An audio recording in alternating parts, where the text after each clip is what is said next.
Welcome to North Carolina Cooperative Extension Vance County Center. We're here to educate and serve the community. Take a moment to hear from our staff and learn more about the program and events that we offer throughout the year. Welcome guys to Vance County, North Carolina Cooperative Extension. I'm Micah Sharp, 4-H agent here. So Micah, what is 4-H? I'm glad you asked. Let me tell you. So I specialize in youth development, ages 5 to 18. I mentor them to become outstanding citizens, not for only themselves, their community, and their world. In doing so, they learn life skills through agriculture and animal science, STEM and robotics, also including healthy eating and nutrition and fitness. What I truly love about FNAP are the impacts I make with my youth. My youth learn to cook healthy, resourceful meals with their families. They get to utilize their food safety skills. They get to have fun. And the best thing about it is they come back wanting to learn more skills, learn more healthy recipes. I'm Michael Ellington, and I'm the North Carolina Cooperative Extension Agriculture, Horticulture, and Field Crop Agent for Vance County. I can help you with soil tests, pesticide applications, home gardens, or even starting your own farm. Please reach out to me to let me know how I can best serve you. I'm Wayne Rowland, Vance County Agricultural and Natural Resource Technician, and I'm looking at blackberries today. And if you would like to grow blackberries like this, I will be glad to help you.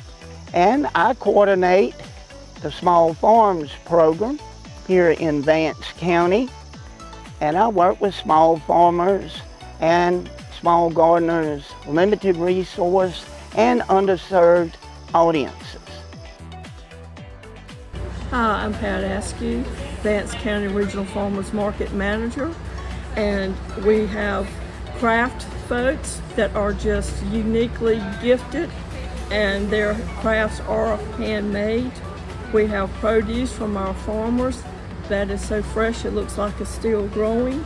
We're also here on Wednesdays and Saturdays, June, July, and August from 8 a.m. to 1 p.m. Hey parents, guess what? We know your child did not come with an instruction manual. Guess what? Ours didn't either. But at the North Carolina Cooperative Extension's office, we give parents tools that they need to give their children the best start to a brighter future. We know that the terrible twos are a real thing. Children want what they want, and they know nothing at birth. So everything they learn, they get from us. They get from the community. They get from schools and other family members. Sometimes it's good information, sometimes not. But we help you manage those. So give us a call, stop by the office, check us out, and we will do our best to help build strong communities. Hope to see you soon. Thanks for taking time to learn more about Cooperative Extension. My name is Waikia Macon, and I'm the County Extension Director in Vance County Cooperative Extension, which means I get to lead and support everyone you've seen today.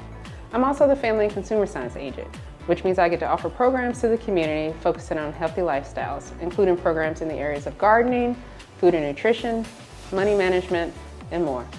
As you see, we offer a variety of programs to meet your needs, and we hope you found something that you're interested in. For more information, please give us a call at 252-438-8188 or stop by our office, 305 Young Street.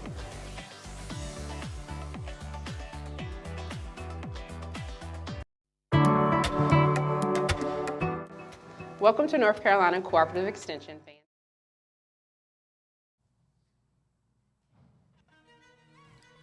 Hey, good morning, YouTube world. This is your boy, Jamon Glover Speaks, and we in the building one more time. And I want to give a special shout out to those residents, people that live in Vance County, Henderson, North Carolina, Granville, Warren, Franklin County. Just want to give a special shout out to all you guys and ladies out there who's been doing the good work of parenting in a positive way, getting tools and tips and resources, finding out how to make the next generation the best generation. So for those of you who don't know me, because there's going to be a large group that's going to be coming from the Facebook space. And so for those of you who don't know me, let me do a brief introduction. My name is Jamon Glover, and I am the Project Director, Fatherhood Parenting Coordinator at the North Carolina Cooperative Extension Vance County Center.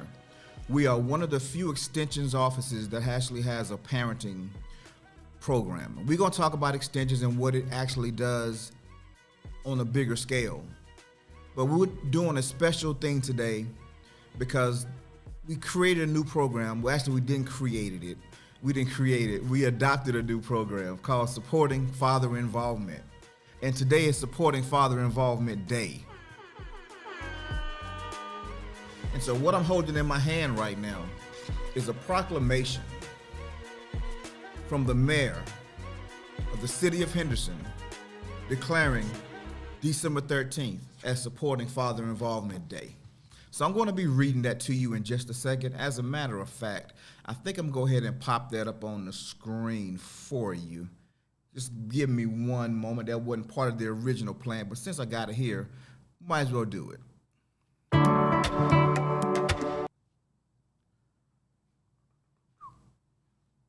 That's what I want. Okay. So the proclamation reads, as you can see on your screen. Yes. Cool. Put a 1 in the chat if you can see that on the screen. Okay. Yep. I see the ones coming in. Okay. Awesome. Appreciate your chat. So the proclamation reads, City of Henderson, Office of the Mayor, proclamation, Supporting Father Involvement Day, December 13th, 2024.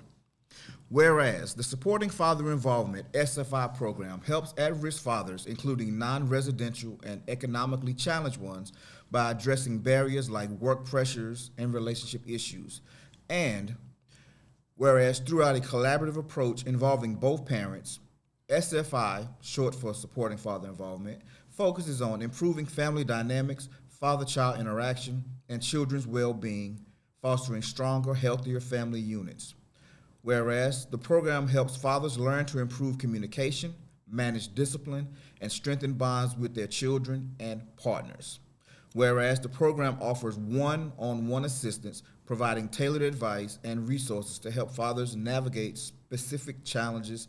Whereas FSI collaborates with local organizations to build a supportive network, granting access to counseling, employment services, and social support. Now, therefore, I, Melissa Elliott, Mayor of the City of Henderson, do hereby proclaim December 13th, 2024 as Supporting Father Involvement Day. So, shout out to the mayor for recognizing the importance of supporting fathers. And I want to give a special shout out to some of our partners.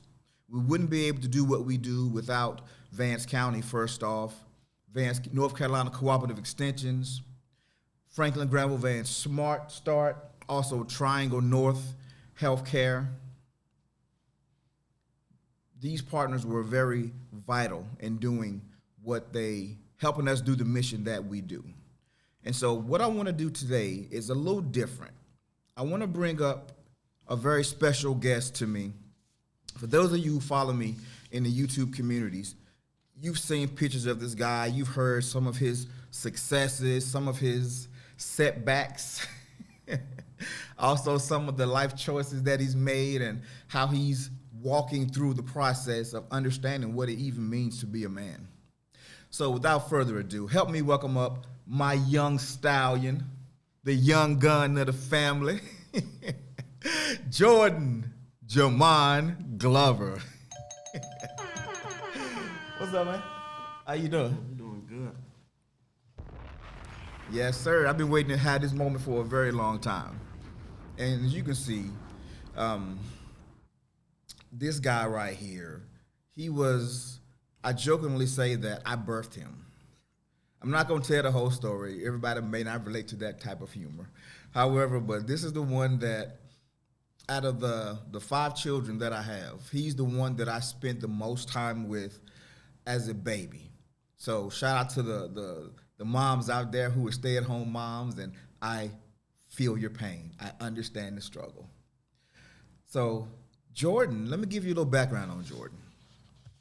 When his mom and I were we were having a conversation today, and we were deciding if we wanted to have any more children.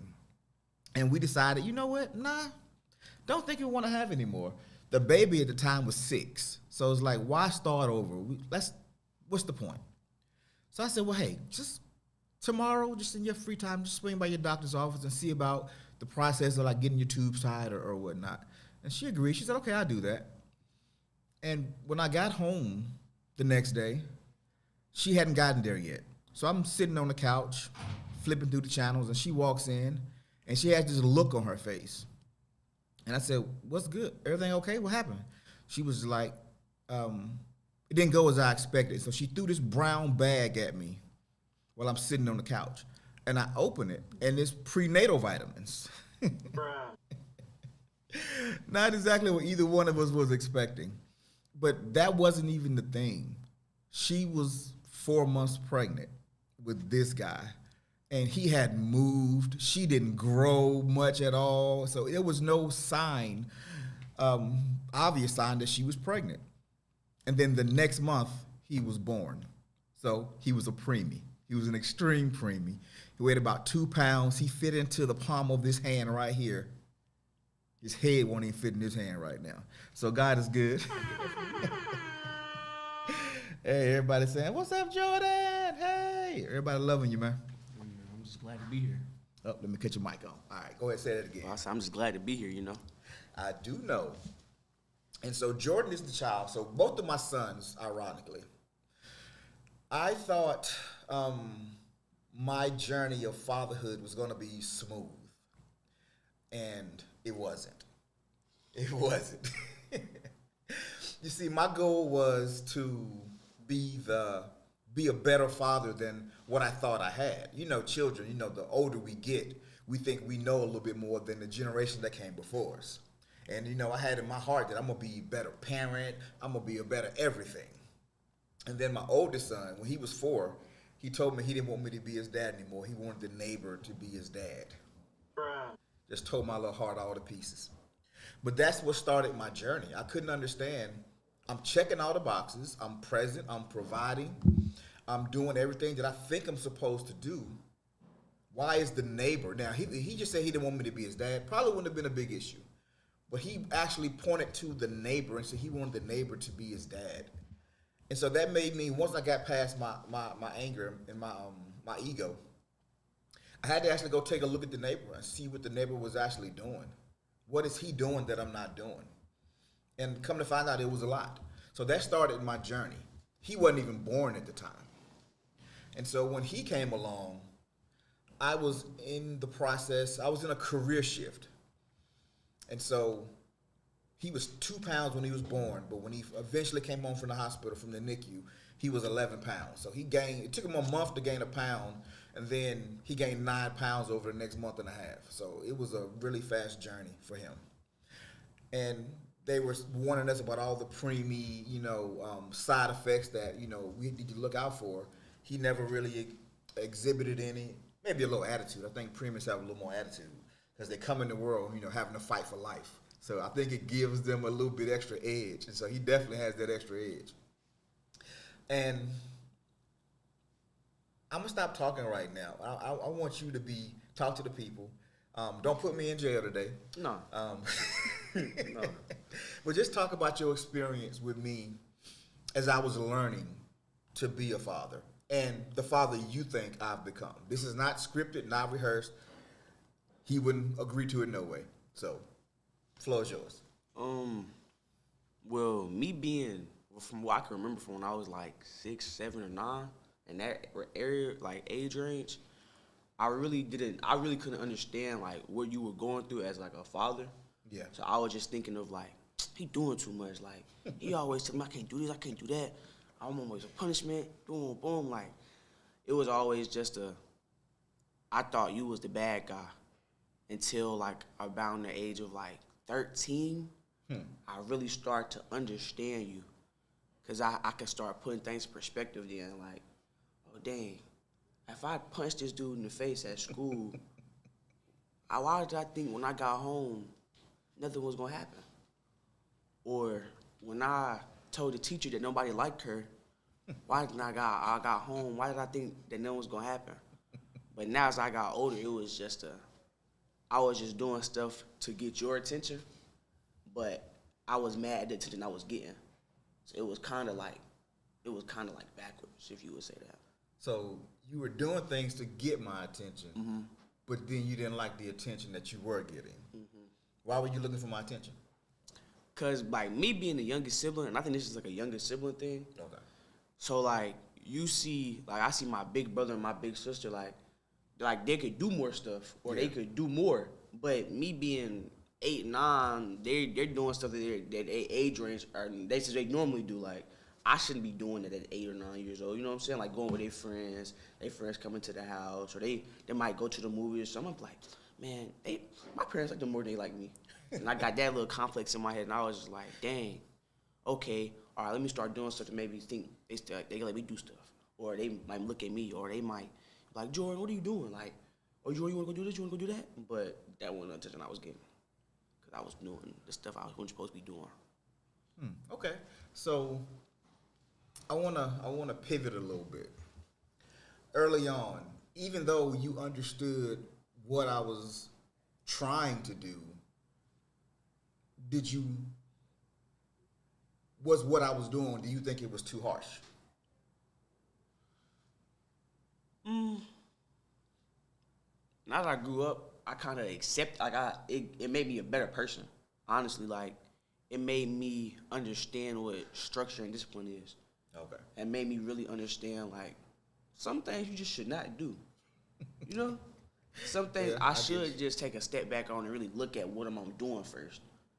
And it's like some aspects, I mean, yeah, but overall, nah. Like, you did what was needed for that child. I feel like you did it the right way. Okay. So I think he's giving me a little too much credit. Or maybe I'm just too hard on myself. Because you got to understand, I didn't really feel like I was really accepted as a child because of the situation, my parents were in when I was born. And so maybe I carried this chip on my shoulder and I wanted to prove everybody wrong and I wanted to be better. But then to find that I was failing, it just kind of, I doubled down on certain things because, I was raised through corporal punishment, right? Like most of us, over the age of 30 was. And society has changed, times have changed, information has changed. And we have a history of understanding side effects of different things in today's time that we didn't have 20 years ago. And one of the things that I want to do, and I'm going to talk more about supporting father involvement in a second, but while I got him here, because he has to go off and do the work thing. So he's a man now. It just seemed like it was 6 months ago, we was literally having an argument about the future and what he was going to do. He was telling me what he won't going to do. I'm doing it. And he's doing it all. So it's just, for me, it's something to be said. I always wanted to have my children early, so having children early was a conscious thought for me. But I understand the benefits now of being older and having a child that you can impart different wisdom to. He's getting a better version of me than I think his older siblings received early on. But the word I want you to take away from it is intentional. As a parent, you have to be intentional with everything that you do. Going into your adult life, how have you seen that to be true? Intention. I was just talking to my friends about being intentional with what they doing. That right there is like a real big thing for me because I have a lot of peers in high school that I graduated with and that just really went to college because they friends went to college. Okay. And it's like, that's a big step, bro. Like, you're not getting some of them don't got no scholarship money. Y'all were all fast food. Y'all was not intentional about what y'all was doing. Like, why are you majoring in a hobby? Majoring in a hobby? Yeah, like, you're majoring in musical arts. You got a D when y'all was singing in class. Like, you're literally just going because your friends are going, and that's really not, I don't think that's them being intentional about what they're doing. Or, like, with anything, like, people just not really understanding what they want to do. Yeah. And they just doing it because they think that's the next step, or I got to get out the house, I got to I gotta make sure I'm doing this. I gotta make sure I'm doing that. But it's like, if you're not knowing what are you doing, well, let me rephrase that. If you're not being intentional about what you're doing, then nothing's gonna fall in place for real. Like, you don't even have a plan. Yeah, it's almost like you're living on accident. Yeah. You're just hoping things are gonna work out for you. But if you create a plan and you follow the plan, you will have much more success. You may not achieve everything that you wanted to achieve, but at least you're kind of in the right ballpark, right? So what does the future look like for you now? You graduated high school, you're 18 years old, you currently have a job. Is that where you want to be? Nah. So what, you know what you want to do? Yeah. What is it? Well, when I first started working at my job, I'm not even going to disclose the name. Okay. When I first started working at my job, it was good for like the first 2 months. Then it was just like that feeling of like, I got me a job. That went away quick. And like I was. Why did it go away quick? Because like I was realizing like, dang, I could really mess around and be stuck here. And not have no career, not have nothing for me that's really fulfilling or that's helping myself out. Gotcha. And it's just like trying to like make a lot of money to put in the savings account, make more money to put in the savings account. Not gonna get it like that. Like that's just. Then I had where we driving to? Or to fix my car. I'm going to Fayetteville? Yeah. We was getting like a fender, yeah. I was getting a fender and he told me something about the military. And that was like the thing about 6 months ago we was talking that I would never do. I told him I would never join the military, like ever. I would never go. And yeah, I'm almost through the door now. So yeah. That's really what when you told me about the military, that's something that really was ringing in my head for like a good week and a half, good 2 months. Not good 2 months, like a good month. And it was just like, okay. Then I had Ashkin come to the cruiser's office with me, and the rest is history. You go up there at 18, take my test. Yeah, so that's one of the things where I really look at the value of a father, especially for a young man. Its direction is huge. Life is scary, especially when you're making that transition from childhood to being a teen to now having all these expectations now thrown on you because you are quote unquote an adult. Yeah. And the fact that you recognize that some people get stuck and that you didn't want to be one of those people, I mean, that's huge. Shout out to you for that because it's your life. And I've made it a point that your life is your life with all my children. It's your life. I will help you get as much as you can get from your life, but I can only give you the tips. I can only put you in the right position or the place. You got to walk through the door. And he could tell you, I tell him what I tell him. I'm disconnected from the emotion behind it. Well, maybe not the first time. The first time, I'm just like, this dude, I'm going to bust his head. I'm going to slap his head. But I had to come to myself and say, you know what? He's grown. This man is 18. He's graduated high school. He's never been in any trouble. And we'll talk about the trap years later on. But I got just 18 to 23. Those are the trap years. And that's the thing that I really tried to impress upon him. Sometimes, especially in a small town, you need to go get exposure. You need to go see other things and other walks of life and have other opportunities different than what you are used to. Because if you hang around your particular small town and 3 years in, you do kind of get stuck. Whether it's family, relationships, job, or certain lifestyle. At 18, 19, the world is your oyster. So I ain't gonna hold you much longer, man. Shout out to you for coming today. I appreciate you. I love you. I'm proud of you. Thank you. All right, so to anybody who might be your age group that did not have a positive father figure or role model in their life, what's some advice you could give them to kind of help them make some more intentional decisions? Well, Camera's right there. Oh yeah. If you don't have a good father figure or a good role model in your life, I feel like everybody has a shepherd or everybody has somebody that's trying to help them. You might not see it, but they there. And I have a lot of friends that don't have a present father in their life, but it's always somebody out there that's trying to help you or see the good in you. So the person that you just not trying to talk to all the time, the person that you be like, man, this dude just talk too much, like, all he do is try to talk to me. Sit there and talk to him one time. He might got something that'll open your eyes up for real. Like, it ain't always just somebody that you think that's going to say the right thing to you that you know. Probably be the person that you just negate all the time, that you don't want to hear from, and he just keep calling you, not trying to answer. That might be the call you need to answer. So, yeah, that's my take on that. Okay, well, shout out to you. Appreciate you coming through. Now go make that money so you can buy your pops a good Christmas gift. Of course, man.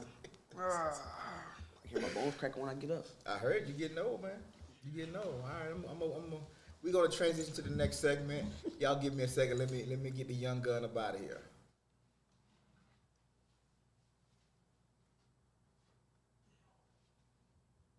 North Carolina boasts communities large and small, rural and urban, and one of the fastest growing, most diverse populations in the country. More than 10 million people call the Old North State home. Thanks to the support of local government partners and the commitment and passion of Extension professionals statewide, every North Carolina community is connected to our state's land-grant universities, NC State and NC A&T State. The North Carolina Cooperative Extension Partnership is a vast network, working to provide programs like Extension Master Gardener, 4-H Youth Development, and Speedway to Healthy. Extension helps drive our state's economy and enhances the lives and well-being of all North Carolinians. The need to educate people about where their food comes from and the importance of agriculture has never been greater. We help grow North Carolina's $84 billion agriculture industry through interactive technology like the AgriPride Simulator and educational workshops for farmers. Whether we're teaching them about our food supply or introducing them to geographic information systems and STEM-related fields, Extension's 4-H Youth Development programs help over 247,000 youth grow into active, contributing citizens each year. With thousands of volunteers, we maintain clean and healthy communities through service projects. Our North Carolina Cooperative Extension Partnership is a local service at its core. With our local centers and more than 700 employees, we deliver more than 13,000 educational programs annually. Central to Extension's sustainability and success is a consistent customer experience in every facet of our daily operations. When a client interacts with Extension, whether it's at a county center, 4-H camp, field day event, or campus office, our objective is to greet them with a smile and treat them like family, while fully addressing their questions and needs no matter what. With a family as large and diverse as Extension is, a welcoming attitude and commitment to service is our embrace. Our professionals across the state create a customer experience that reflects both our obligation as land-grant institutions and stewards of higher ed, as well as our leadership in experiential education and evidence-based information. We're here to make North Carolina better, and that involves providing service at the highest level and doing everything we can to deliver an exceptional customer experience. As we continue in our second century of service, partnerships and service remain the lifeblood of the largest non-formal educational outreach program in the 17-campus UNC system. Together with our county partners who help make it all possible, we teach, we serve, we aspire. We are North Carolina Cooperative Extension.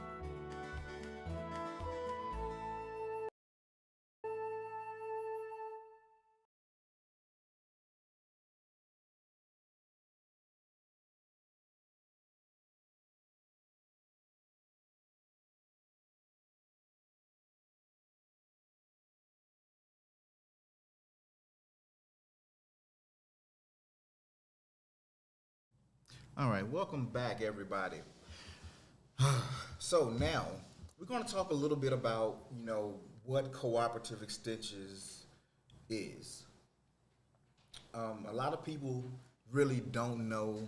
You'll see NC cooperative extensions on signs, but you really have no idea really what it is. I was that way until I came here and I realized that there's so many different aspects to what this particular organization does. So I have with me now one of probably the most knowledgeable people in the state as it relates to agriculture and farming and soil and just running the gamut of healthy food systems. So I want to introduce to you new people. For those of you who don't know, this man to my left is Wayne Rowland. Wayne, how are you today? Doing well, Jamon. Glad to be here. It's good to have you. Could you introduce yourself, your official title, and what you actually do for NC Cooperative Extensions? Well, I am the Agricultural and Natural Resource Technician for Vance County, and I head up the Small Farms program that is based out of North Carolina A&T State University. Basically, I work with small farmers and small gardeners, new farmers, and what we try to do is we work with limited resource and underserved audiences as well. And I've been doing it a little while, Jamon.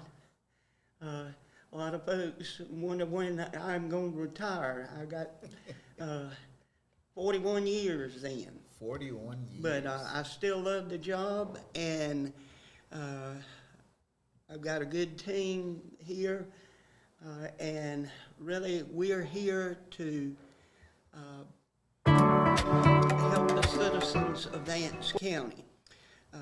You were making reference, just what is cooperative extension? Well, yes. On the agricultural side, we work with farmers and also gardeners. As time has gone by, more folks are concerned about their food supply. And I know COVID was sort of a wake-up call, because you walked in the grocery store, all of a sudden there's no meat. And everyone was starting. It wasn't that the farmers stopped raising the hogs, the cows and chickens. It was the supply chain. But it's you might say it's a renaissance, because people are becoming more concerned. Where is their food supply coming from? And whether you have a 50-acre farm or a 10 by 20 little plot of ground, you can raise a garden, folks. And it's not rocket science. No, it's not. It's like when it didn't really hit me, because, I wasn't raised on a farm. I was raised going to the grocery store or grabbing my food from some vendor off side of the road or going into one of the big box stores to grab it.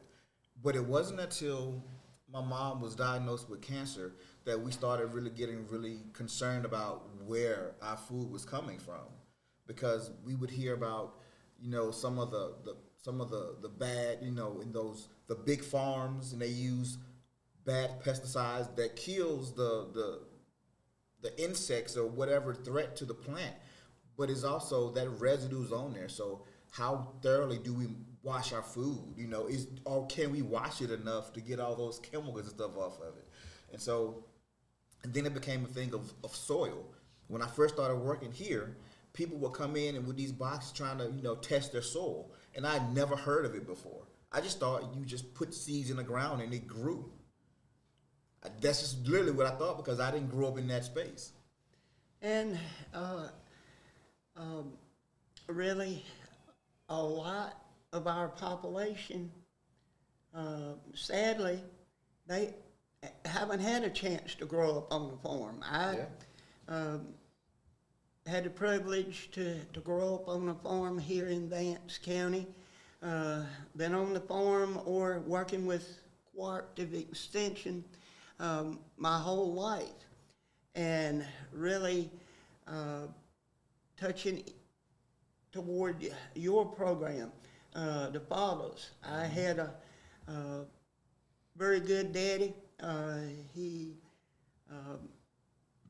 really helped me along, and sadly, I lost him when I was just 17. 17. Wow. And really, The father figures, you know, we all know that we need role models. Yeah. For these kids coming up. And I'm mighty thankful for the time that I had with my daddy and growing up on the farm. And it really kind of laid the groundwork toward my field in agriculture, working with cooperative extension. Yeah, I mean, that's a tough one. Because, I mean, my son that was just here is 18. You know, I'm just like, wow, I would have, had I, you know, not been fortunate enough to live to see him turn 18, how many more lessons would I not been able to give him? You know, how much, and it makes me really think, be grateful, because nobody knows when our time is coming. So taking advantage of the time you have while you have it, to be able to leave that mark. I mean, your father, he didn't see you grow into your full potential, but he laid the foundation. He planted the seeds that gave you the success that you wanted in life. And really, I think back every day growing up, some things that I missed on the farm.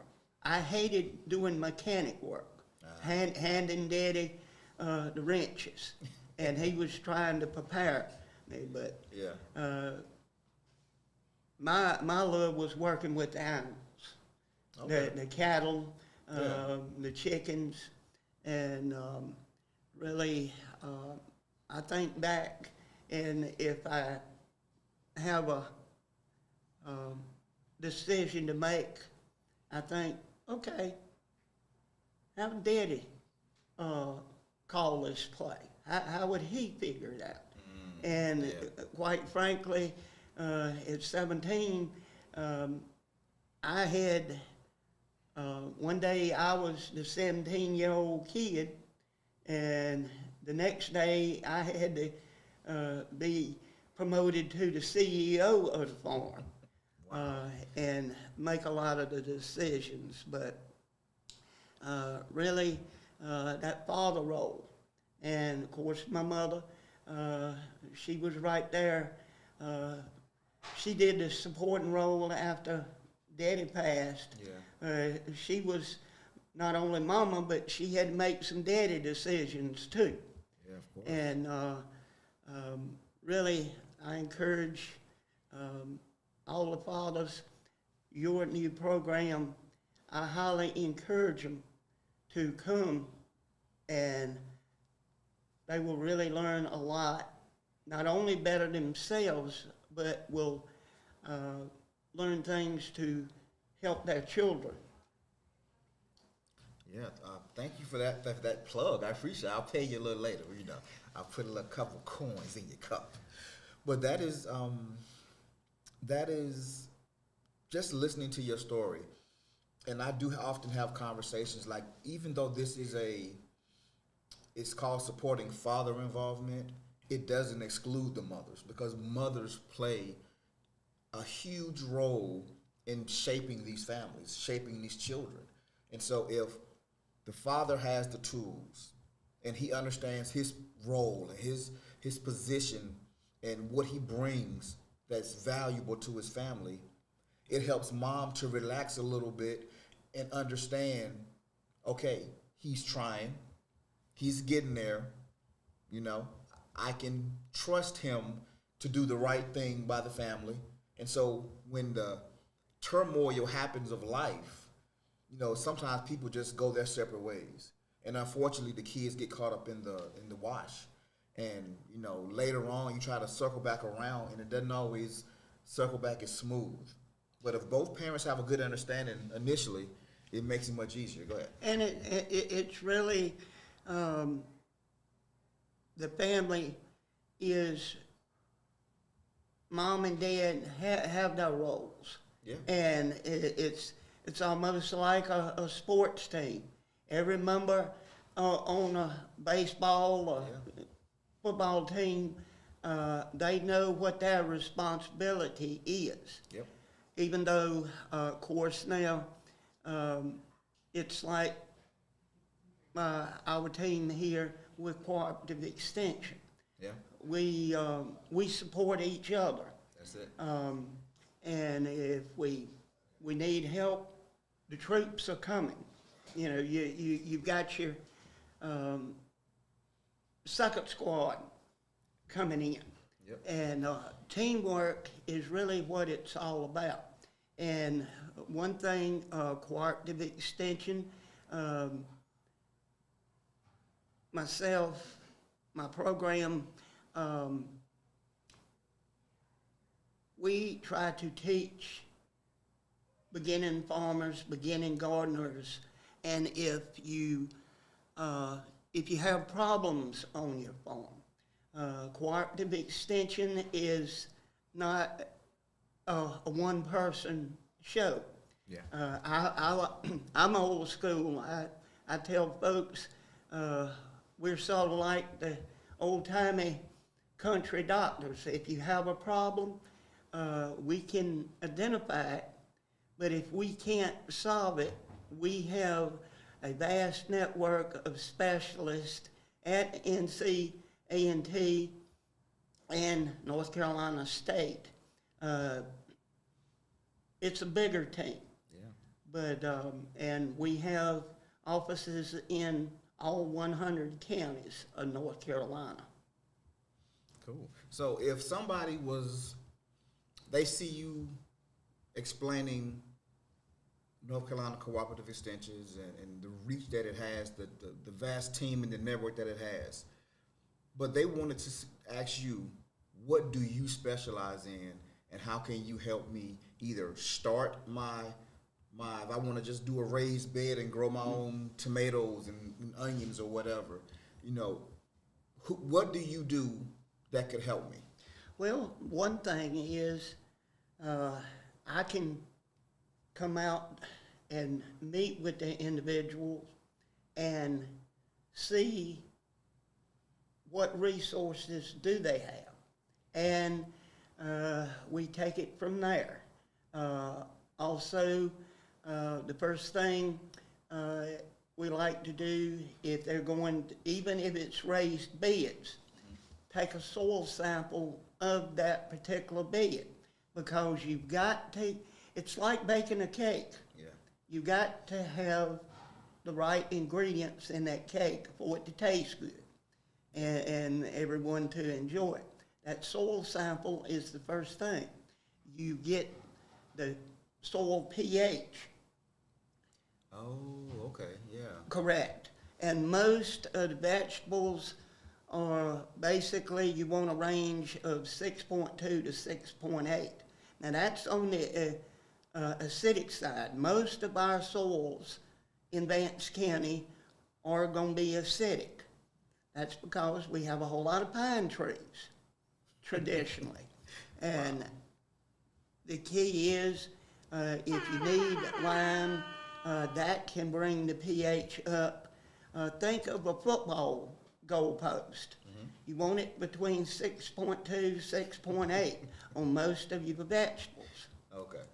And that would be the first thing. Then sit down and talk with the individual. What would you like to grow? And the folks in my program, I tell them, ask them what do they want to do and where do they want to start and where do they want to be in several years. And then we make a plan. This is what we're going to do in the spring. You have your spring vegetables, then you have fall vegetables. You know, when I tell a story quite often.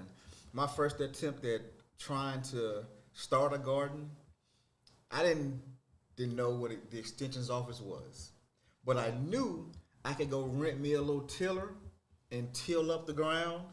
So I got a little patch in my backyard. I tilled up the ground really good, and I went and I got some seeds. I got some watermelon seeds. I got some tomato seeds. I got some, what else? It was some kind of green, maybe some mustard greens or whatever. And the only thing grew was the tomatoes. And I could not figure out why. So I harvested tomatoes, and I just like, okay, well, I got a brown thumb apparently, I'm not growing anything. And then I went and I cut the grass. It was because this was like July, July, August, when I was growing these things, trying to grow these things. But the next year, when I went to cut the grass, I hopped on my riding mower and I'm just cutting. And I got to my little garden patch, and it was like boom, boom, boom. And I was running over the watermelons that I didn't grow in the right season. See, I had no idea, folks. I was totally ignorant. So don't be like me. Do not be like me. If you want to have success, there's a way to have success. And the North Carolina Cooperative Extensions, as it relates to agriculture and most of the information, actually all of the information is really not really a cost. Now, if you want to specialize in some things, there may be some costs associated with certain things, but most things, they just want to make you have healthy produce, whether it's from cattle, livestock, chickens, what have you. They want to make sure that you're doing it the best way possible so you can sustain not just your family, but a community.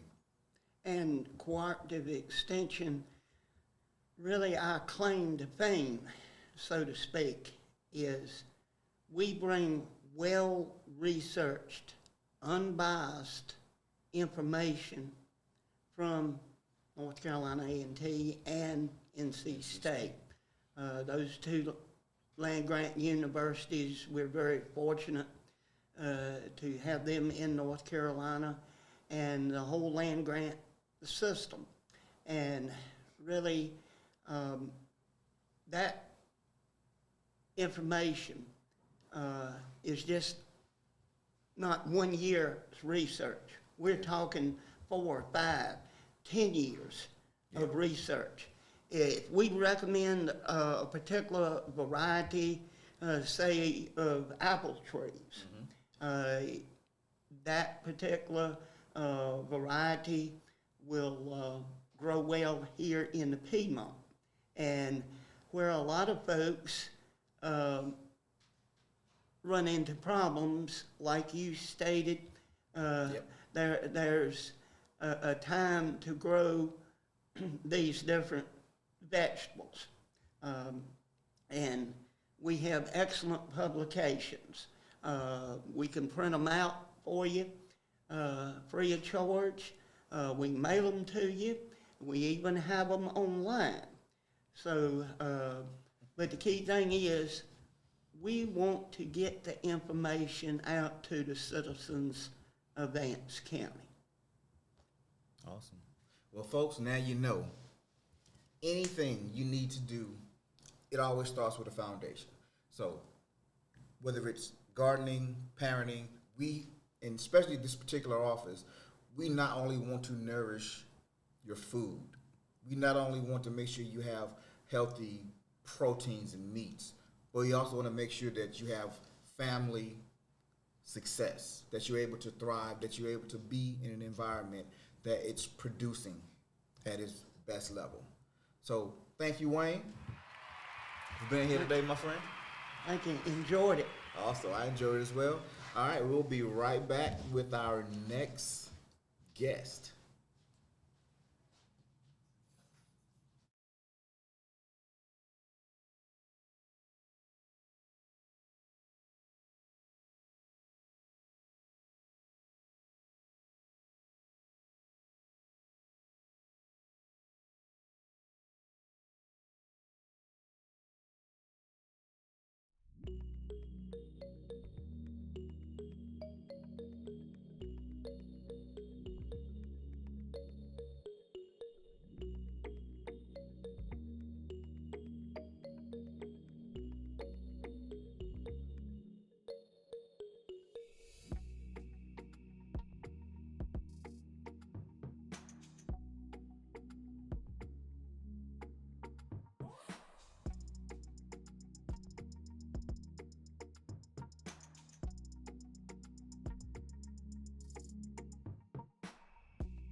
Okay, and we are back. Ladies and gentlemen, it is, for me, anytime that I get to meet another father or another man who is aspiring to do things in life, it always makes me think back to the lessons that my father taught me. Because I grew up in a community where there wasn't a lot of fathers. And to this day, a lot of people in the community that I grew up in, some of them are 50 years old and they still seem to be lost. So when I meet somebody who is about their business, when I meet somebody who has an eye toward the future, building, I'm always intrigued by, their influences growing up. How big an impact did their mother and did their father, or was it a grandparent? Because it takes a village most times to make us whole, to make us balanced, especially as men, because we're told that men are the protectors and the providers. Right. But if nobody's ever told you what that actually means and how to actually do that, men, there's a struggle for gaining that. And so here with us today, I'm gonna let him introduce himself, but I'm gonna say Jeremy Jones is his name, and he has made a very profound impact on me, because when I first met him, I thought he was the feds, y'all. He had on this nice blue suit. It was like the power suit, if you will. And I'm just like, as a guy, you don't want to be staring at other guys, right? But as I'm walking out the door, and I look over and I see him, and I double take, and I look real quick, I'm like, that's a nice suit. But then I beelined out because he started looking at me. So that was the first day we met, and it was actually maybe a week or two ago. Yeah. And over that time, I've learned a little bit more about you, and I must say I am really impressed by just your background, where you come from, and some of the things that you want to do in life. Mm-hmm. So I just want to have a little conversation with you and let the people know that it's cool to be about the business. Mm-hmm. Absolutely. But it don't come easy. Not at all. Not at all. Not at all. Again, Jeremy Jones, I am the Assistant County Manager here in Vance County. Been here since October 1st. Prior to coming here in Vance County, I did 10 and a half years in law enforcement. Wow, welcome. I was a deputy sheriff for about 7.5 years. Worked in the police department, worked at a university police department, worked my way from patrol deputy up to administrative sergeant. Okay. So I dealt with patrol issues. I dealt with child support, civil division. I was an investigator for a little bit, and then got into the admin side. So did a whole bunch of administrative work. Okay. So I think I've asked you this question already, but how do you, when you talk about being in law enforcement, now you're in a position where you are managing county. Right. That's a much broader spectrum now. Sure. And that can't be an easy transition. Absolutely. And it's not. Having a mindset of law enforcement officer versus the general public, it can be difficult trying to transition out. But thankfully, Manager Perry gave me public safety. Okay. So I handle EMS, fire department, fire marshal's office. Also oversee solid waste, animal services, and there's one more. I can't think of the other department I oversee. But being able to take that hat off of law enforcement and bring it over to more of a management role. Yeah. It's challenging sometimes, but yet some of the things that I did in the sheriff's office correlate over to management. Okay. Managing people, reading people, trying to understand the nuances of people is something that I take great pride in. Like I said, coming from the sheriff's office over to management. Did that require any kind of like psychology degree or any kind of training? I have an undergraduate in criminal justice from Elizabeth City State University and a master's degree. Elizabeth City, shout out. And a master's degree from Central Michigan University. Okay. Also went to NC State for Administrative Officers Management Program, AOMP, through law enforcement. So really all of those, even AOMP, helped out a lot too, because we dealt with budgets, we dealt with managing people, we dealt with emotional intelligence, things of that sort. Interesting. Yep. So it was a 12-week program from January. It was from May to like July. Wow. Yeah, so it was a very intensive program.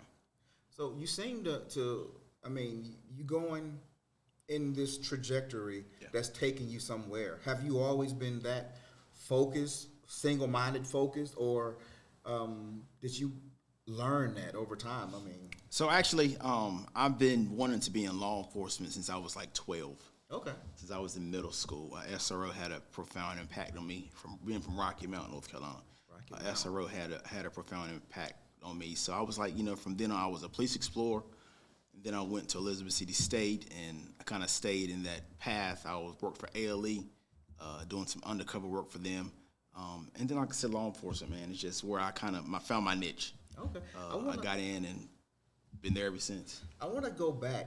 You said SRO, School Resource Officer. School Resource Officer. Had a profound impact on you that made you kind of want to do law. Absolutely. What was that impact? Just the structure, just the relationships you were able to form with the kids, just being able to have a conversation. Looking like myself, working in the schools, and can relate to the kids in the schools. And that was in 2004, 2005, so that long ago. And we still have communication to this day. Wow. And what made me stop there was oftentimes when we talk about father figures, a school resource officer that understands the relationships is a father figure. That is correct. When I was in high school, his name was, we call him Big Wood, right? Okay. He was probably, Wood was like maybe 6'1", like 380. Oh, wow. I mean, he's a big man. Wow. And it was before the time when they didn't wear uniforms. Really. I mean, he had a uniform, but it wasn't like a badge and a gun kind of uniform. Okay, gotcha. It was a white shirt, black pants. He just stood out. Yeah. And he became, even if we were up to no good some moments, he'd be like, "Come on, man, y'all know better." Or y'all trying to get in trouble. Right. Do I need to call your parents? Right. It's like, come on, Wood. Like, bro, okay. Yeah. What we doing here today? Yeah. Why are you here? Yeah. This is your job, Yeah, right? absolutely. And so he would just give us those messages. And so thank you for saying that. School resource officers, I mean, if you are the maintenance guy, you are a father figure. But so many times today, people are quiet. They don't want to talk to other people. They don't want to correct nobody's kid, right? But words are powerful. Words are powerful. And like you said, they have a profound impact being an SRO. Because sometimes some kids, the only male figure they'll see throughout the week is the SRO officer. That is true. I didn't think about that. And then working at a university, the same mindset. Yep. As a police officer on the campus of Elizabeth City State University. So I understand, the impact that person can have and that authoritative figure can have on that particular person. So I'm always treading lightly when I'm dealing with younger people and dealing with kids, because you can either have a positive or a negative impact on them. That's true. So did you have a good relationship with your father? I did, absolutely. Was your father more of the military button-up disciplinarian, or was he kind of the relaxed, chill dad? Or it just depends on what side you got on that day. He was more chill, laid back, but of course he can, flip that switch and go there. So my first interview today was actually my youngest son. Okay. He's just turned 18, just graduated high school. Okay. And he works now, but he's transitioning to go into the military currently. Okay. And one of the questions that I asked him was, how has having, because I was military as well, and so when he was born, I was still very military minded. Gotcha. And so I had to ask him, I said, be honest. How you experienced me as a father, you didn't understand it, you didn't like it, but at one point something changed. What was that for you? And he said, for me, when I got older and then I saw my other friends who didn't have fathers, I saw what they were doing and that they were comfortable doing it because there was no accountability. But I'm paraphrasing right now. Right.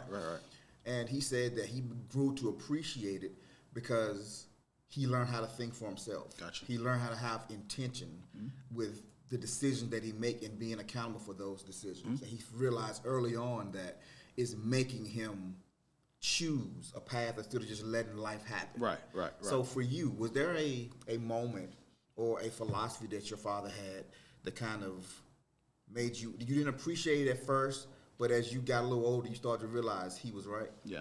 And then working in law enforcement, seeing that side, understanding that if you follow the straight and narrow path, of course it'll take you here. But if you don't, you automatically go on this side. Yeah. So just being able to interact, and like I said, my dad was there, and just he worked hard every single day. Okay. And just being able to him disciplining me, understanding the reason behind it. Now on this side, I have a 2-year-old, so I understand the concept and the importance of having that structure, having that discipline to your child. Yeah, a lot of people don't realize this, but the first 7 years of a child's life will determine by like some weird stat, like 85% of their ability to relate to people and have success. Right. Because all of their neural pathways are forming from 0 to 7. Correct. They're learning morals, character, discipline, social, emotional regulation. They're learning all these important life skills at that age. Yeah. And so many fathers, they're working during that time. And they're letting mom handle the lion's share of the raising. I hate the word rearing, but the raising. Right. And then they want to plug back in when they get like 9, 10, but there's no relationship. Yeah. So that's why when you say the school resource officer and relationship, that's huge. Yep. As a father, I pride myself in the relationship that I have with my children. Absolutely. Because relationships matter. Relationships matter. Relationships can make or break. Sometimes, just being able to have a relationship and also having that emotional intelligence from the father to the son. If you have any issues, come to your dad about something, or making a decision on your own without consulting someone else. So, yeah, I learned that because my dad and I did not have a great relationship. Okay, and so even if the bottom fell out, I still wouldn't go to my dad. Right. He would pull me aside and be like, "So I heard you got into some issues over here." I'm just like, "How you hear that?" Yeah. He said, "Everybody know but me. Why am I the last person to know?" Right. Because I didn't want to, because we didn't have that relationship. Wow. Yeah. And my dad passed this year. Okay. Well, for the first 20 years of my life, we did not have a good relationship. But the last 20 years, man. Yeah. It's like, in my heart, it's like gone too soon. Right. But my dad was, 75, when he passed. So he lived a pretty full life. Yeah. But I just didn't get a chance to appreciate him. Wow. As a 20-year-old, and then I went to the military, and then I lived away from home for another 10 years. Right. And when I come back, I moved back home in 2008. So from 2008 to 2024, I had those years, those 12 years of, not 12, 16, 18 years, 20 years basically, of building that relationship. Yeah. And it's nothing like having a father. Well, once you become a father, then now you appreciate the father that either you had or the father that you wish you had. Right. And so now you get a chance to become that. Correct. So the program that we're doing is supporting father involvement. And it focuses on a couple of key areas. One of those is intergenerational discipline, meaning how your father was parented, inform how he parented, which will inform how you parent. Correct. Are there some things that are must takeaways that your father did that you feel like is absolutely critical that you must impart to your children? I think more so the discipline part. Discipline? Like I said, working in the line of work I was in, very disciplined, very structured. Yeah. So being able to have that discipline and structure, my dad taught me that. Make sure that have a line set and stay on that line as much as you can. Yeah. to achieve what you want to achieve. Yeah. And if you come off, get back online and keep pushing. Keep pushing. There's no such thing as perfection. Correct. Life is a process, and we live in it every day. Before I let you go, because you obviously have a heart for young men and seeing them, make good decisions, because you've seen some bad decisions and you've also seen some good decisions. Right. And some young men don't have father figures that they really look up to and respect, but they're going to see this. Right. What are some words you can impart that will give them a little bit of, not just a tip, not just a tool, but something heartfelt that says somebody cares, and if that person can do it, I can do it also. Right. Hey, I don't mean to put you on the spot. You're good. So I would say, like I said before, having structure, understanding the emotional intelligence side of being a man, and having that figure in your life that you can come to and talk to about situations, and having that trust. Is the main thing. Having that trust that you can confide in them and getting some good information. One of the things, and I'm going to let you go after this, one of the things that I used to do with my children a lot, when I would tell them things and they wouldn't want to hear it, or they thought I was just prying into their business. I said, you're too young to have a business. You don't have a business. But I said, when people are telling you information, you got to ask yourself a couple of questions. Are they telling me this to hurt me? Are they telling me this to help me? Or are they telling me this just to mess with me? And I said, based on your answer, that's how you take that information. That's correct. Now, if a parent, most times are not trying to hurt you. Correct. They're trying to help you. Correct. Those father figures, those mother figures, they're trying to help. Don't turn a deaf ear, because we all get signs and messages. Right. And there's this little voice that it grows over time. Correct. And until that voice grows strong enough in you, sometimes other people got to be that voice. Correct. And having that willpower to distinguish between which voice is which. That's it. Yeah. That's it. So any parting words? Thank you for the opportunity. I'm enjoying Vance County, so thank you, sir. Awesome. All right, guys, we'll be back in a few minutes. Let's play Meet the Team one more time. Welcome to North Carolina Cooperative Extension Vance County Center. We're here to educate and serve the community. Take a moment to hear from our staff and learn more about the program and events that we offer throughout the year. Welcome, guys, to Vance County, North Carolina Cooperative Extension. I'm Micah Sharp, 4-H agent here. So Micah, what is 4-H? I'm glad you asked. Let me tell you. So I specialize in youth development, ages 5 to 18. I mentor them to become outstanding citizens, not for only themselves, their community, and their world. In doing so, they learn life skills through agriculture and animal science, STEM and robotics, also including healthy eating and nutrition and fitness. What I truly love about FNAP are the impacts I make with my youth. My youth learn to cook healthy, resourceful meals with their families. They get to utilize their food safety skills. They get to have fun. And the best thing about it is they come back wanting to learn more skills, learn more healthy recipes.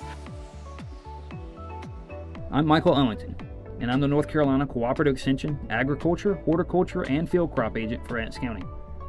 I can help you with soil tests, pesticide applications, home gardens, or even starting your own farm. Please reach out to me to let me know how I can best serve you. I'm Wayne Rowland, Vance County Agricultural and Natural Resource Technician, and I'm looking at blackberries today. And if you would like to grow blackberries like this, I will be glad to help you.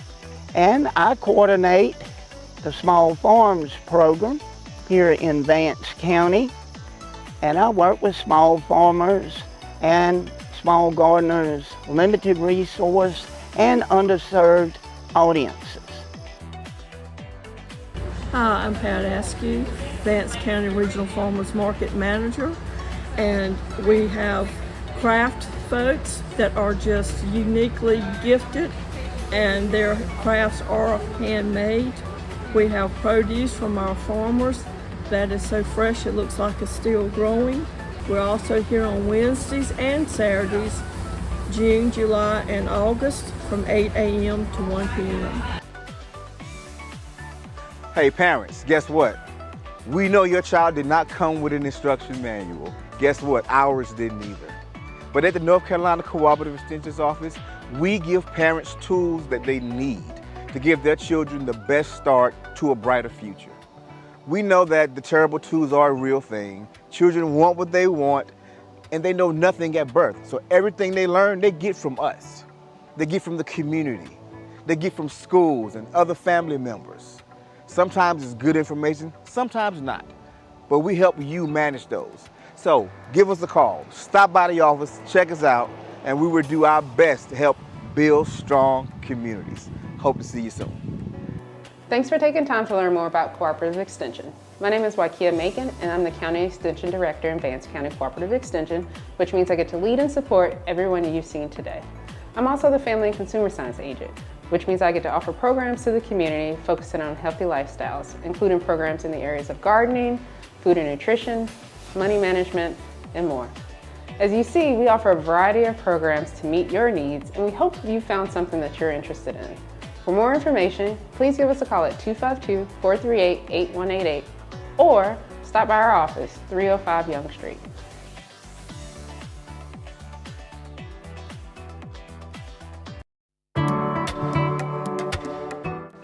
Welcome to North Carolina Cooperative Extension, Vance County. Okay, and we're back. So, this is the interview I've been waiting the most for, because the gentleman sitting to my left, I like to say he's a mystery wrapped in an enigma, surrounded by a black hole. I haven't filled out my bio yet. I guess that's what it is, right? Yeah, you got definitely add that to the bio. But the gentleman to my left is Michael Ellington, and Michael is he's one of those people that even when you really don't know much about him, you want him on your team, because he is what I would call one of the ultimate team players. He has this way of coming into a room and making the room better. And that's been my experience with you so far. Thank you. I appreciate that. I think you make it easy. I mean, we've got a great team here. And we do. It's always inspiring to work with them. We do. Let me do one thing. I'm going to move your mic over a little bit here, there, just because it's blocking your face. All right, because I want people to be able to see the pearly whites. There we go. All right. We got it now. All right. So, Michael, tell the people what your official title is and what you actually do with the Extension's office. The official title is I'm an agriculture agent, and I'm over consumer, commercial horticulture, and field crops.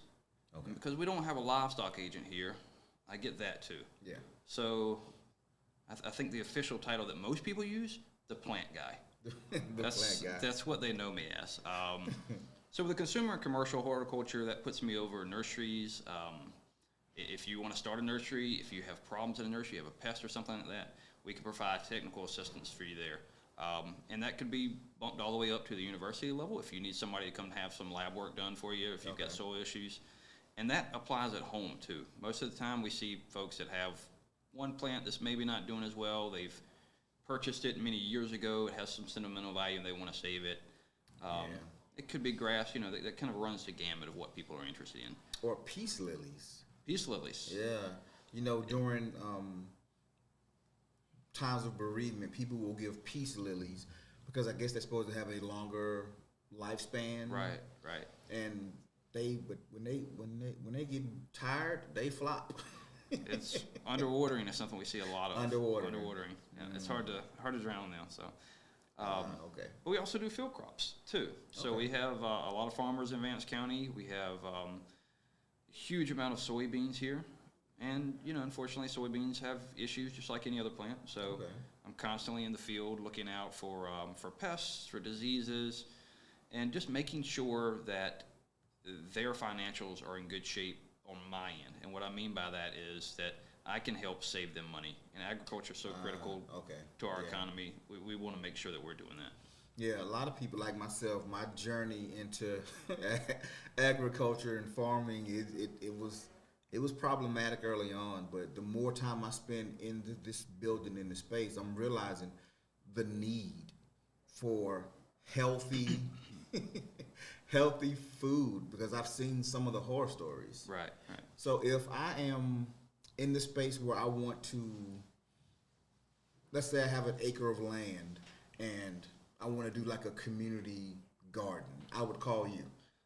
I think that's the first step. I know Wayne touched on some of this earlier. Yes.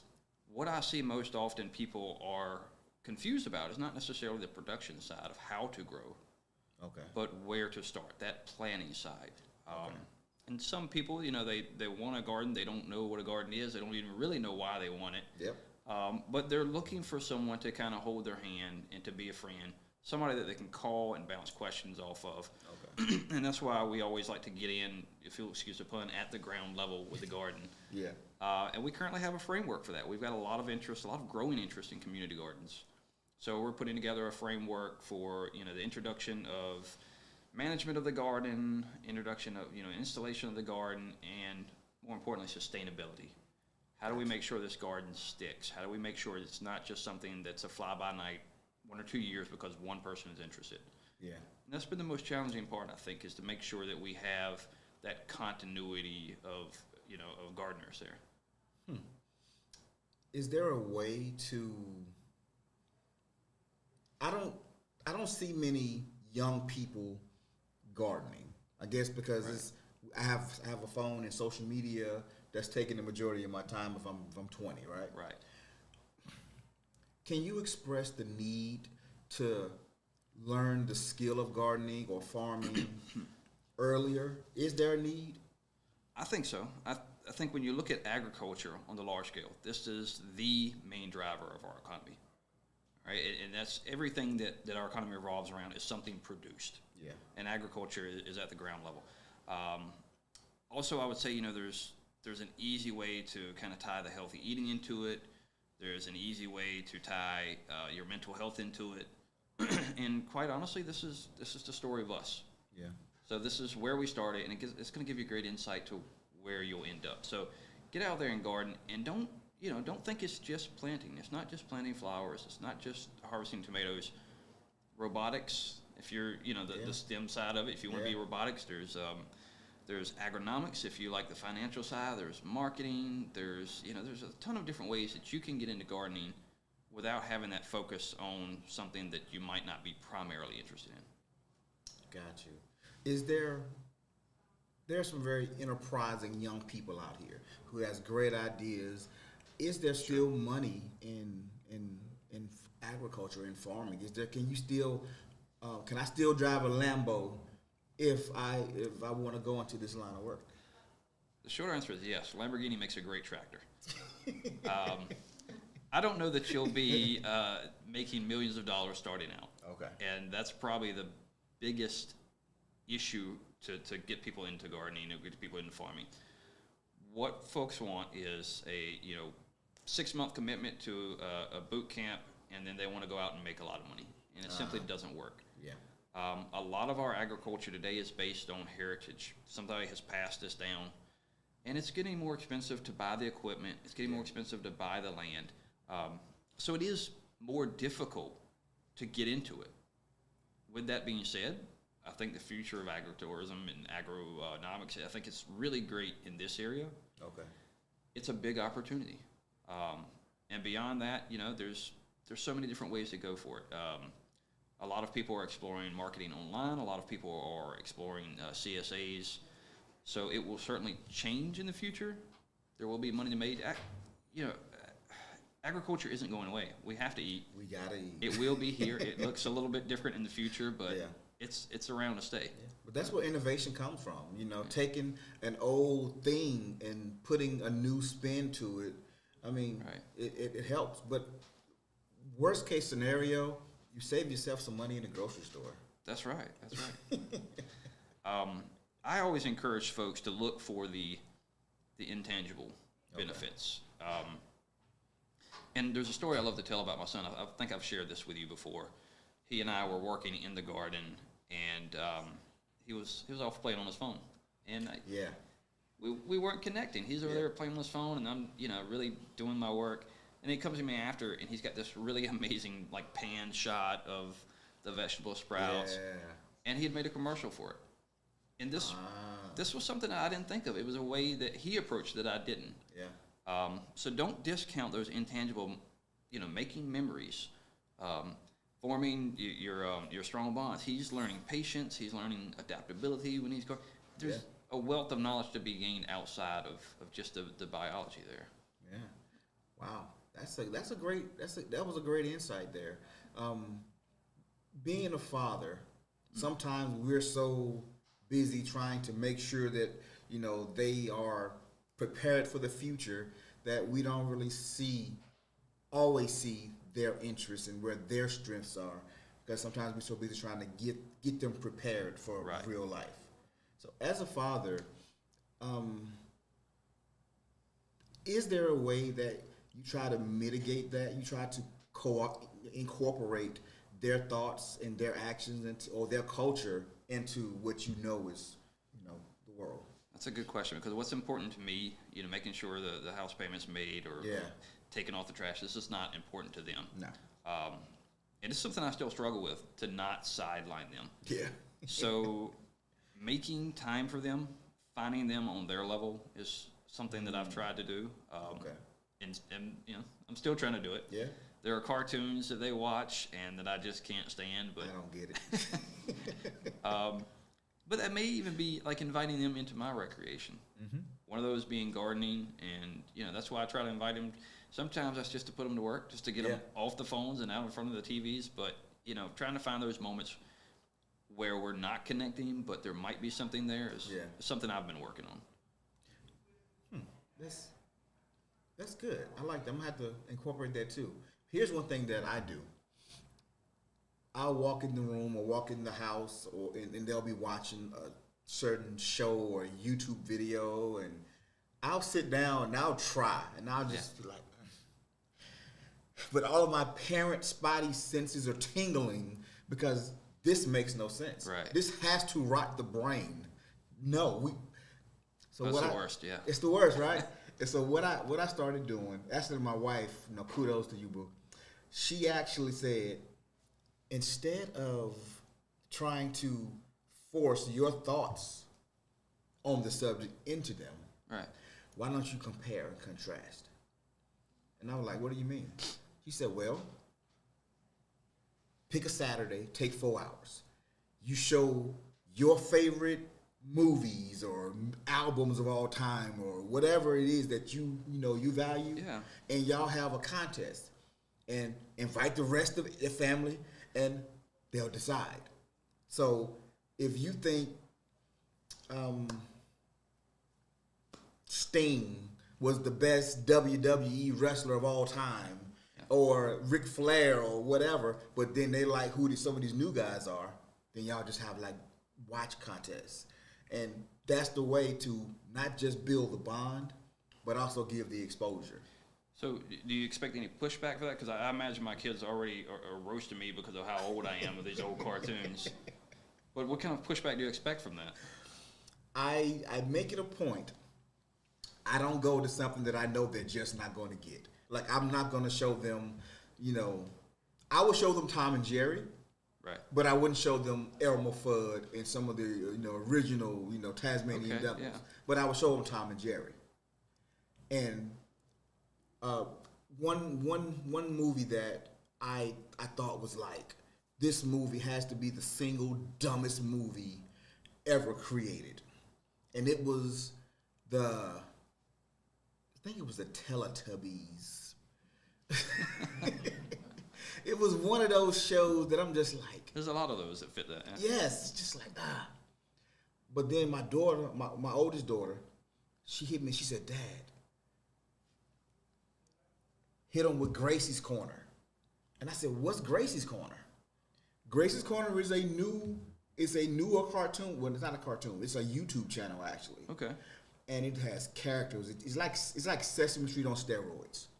All right. So I watched it, and so I took something from her particular age group, right, and I played it to her, and she was like, I mean, it's okay, but it ain't got nothing on these Teletubbies.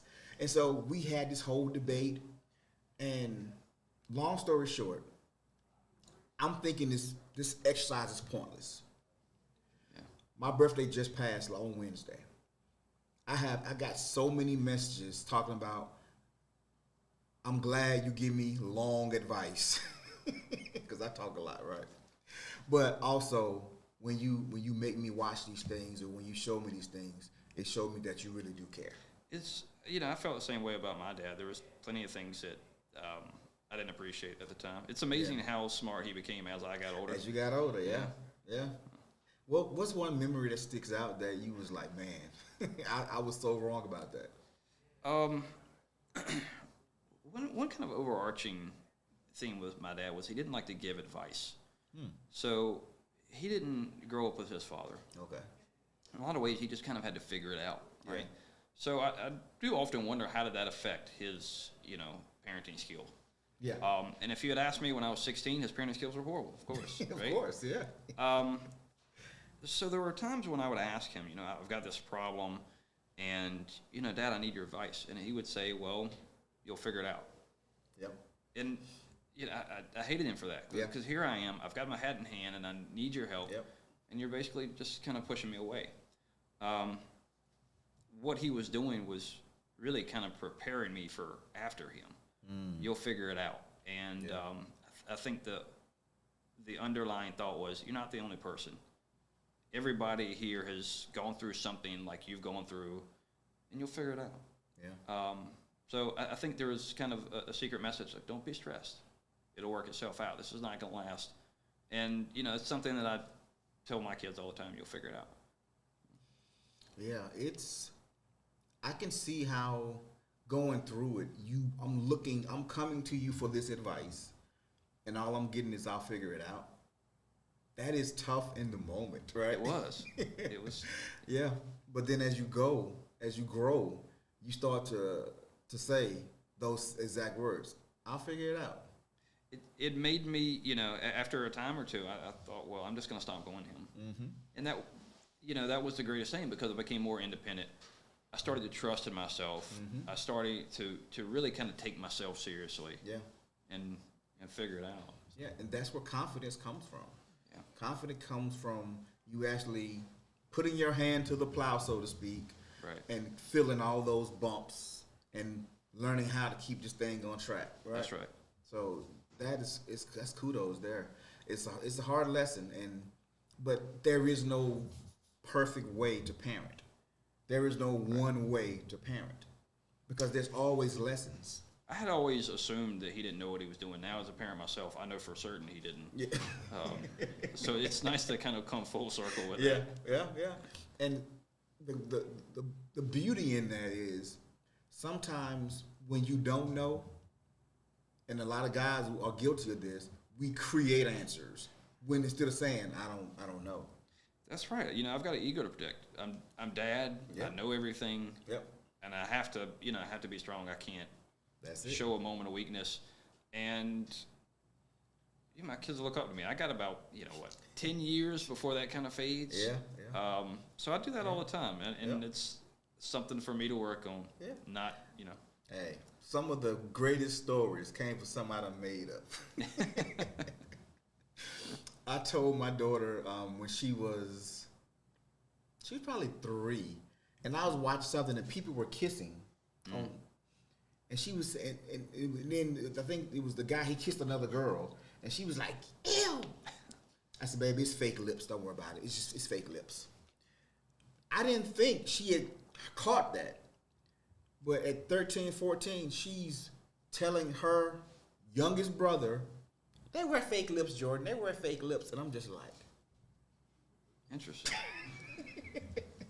So that's like one of the biggest laughs that we have when we have our little family get-togethers. Like, up tomorrow, they're going to pull their fake lips off.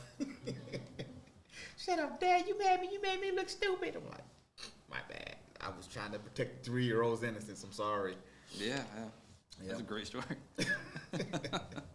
But there's a lot of moments that I wouldn't take nothing for being a father.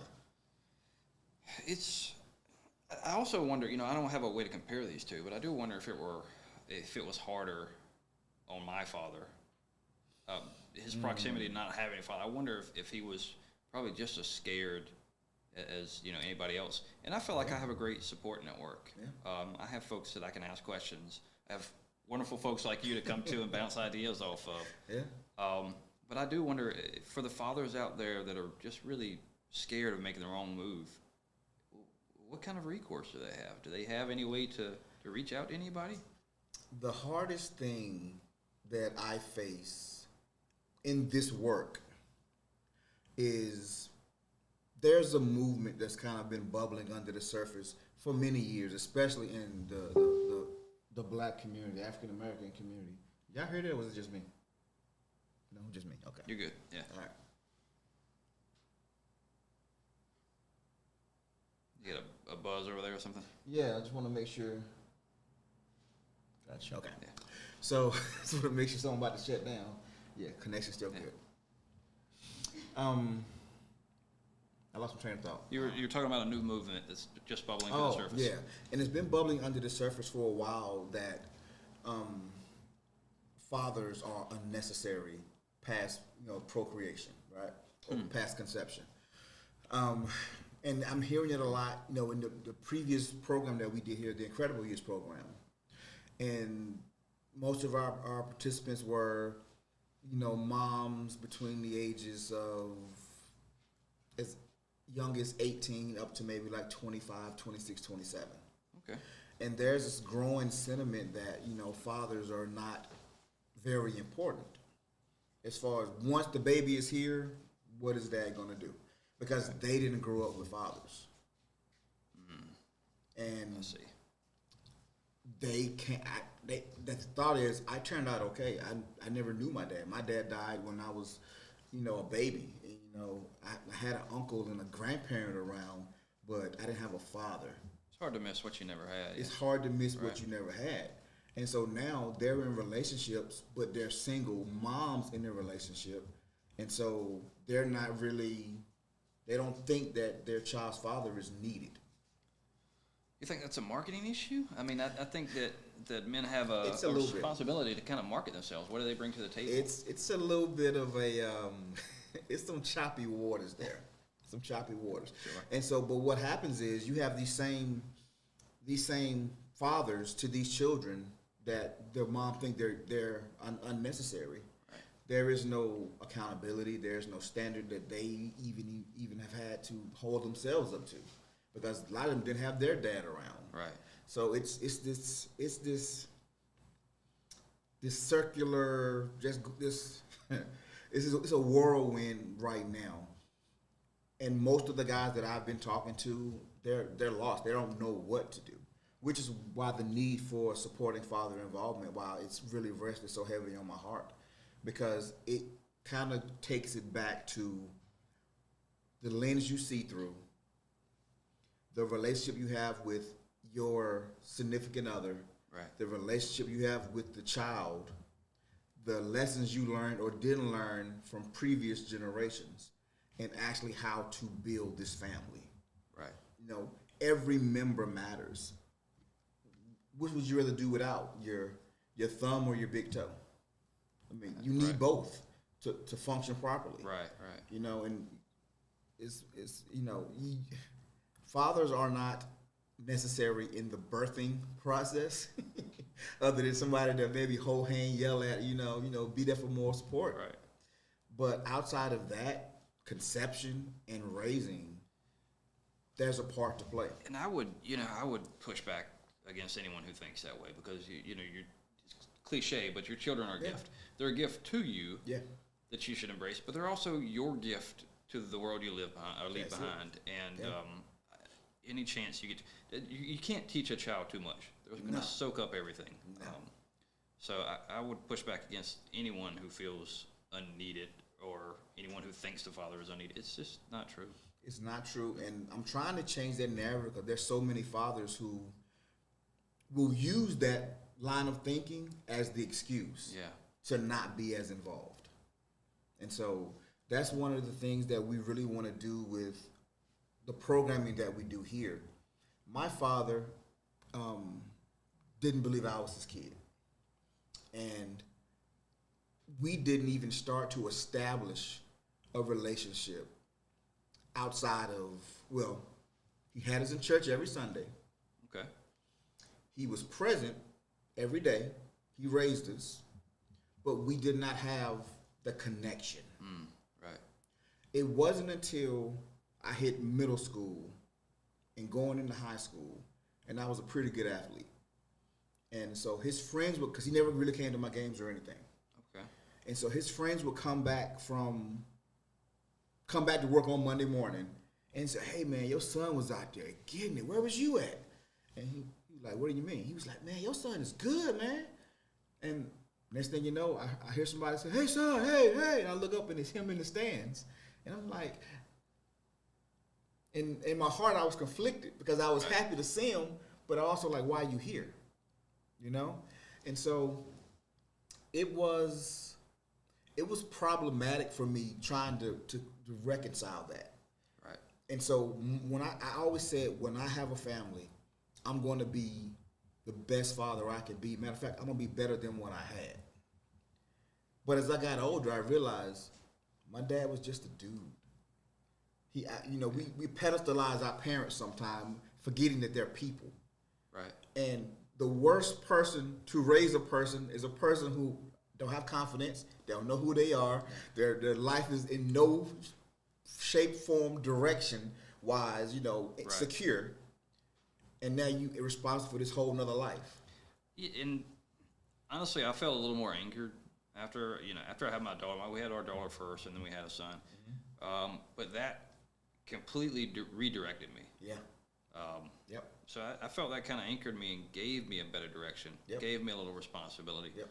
And for me, my kids are just what I put into them. So you can't hear that, but the audience hears that. Yeah. Everything I put into them comes back. So if I want them to be interesting, I gotta impart that. That's it. And that's what I came to learn. Yeah. That's what I came to learn. My children are not just a product of me in the DNA space, right, but also in the amount of exposure I give them, the conversations that we have, the time we spend. We teach that children need to not just play, but they need to lead the play. Right. They have to be in charge because they're told every day, all day what to do. They need a moment to lead the play. They need a time for you to see their personality, to see if what I'm doing is actually working, if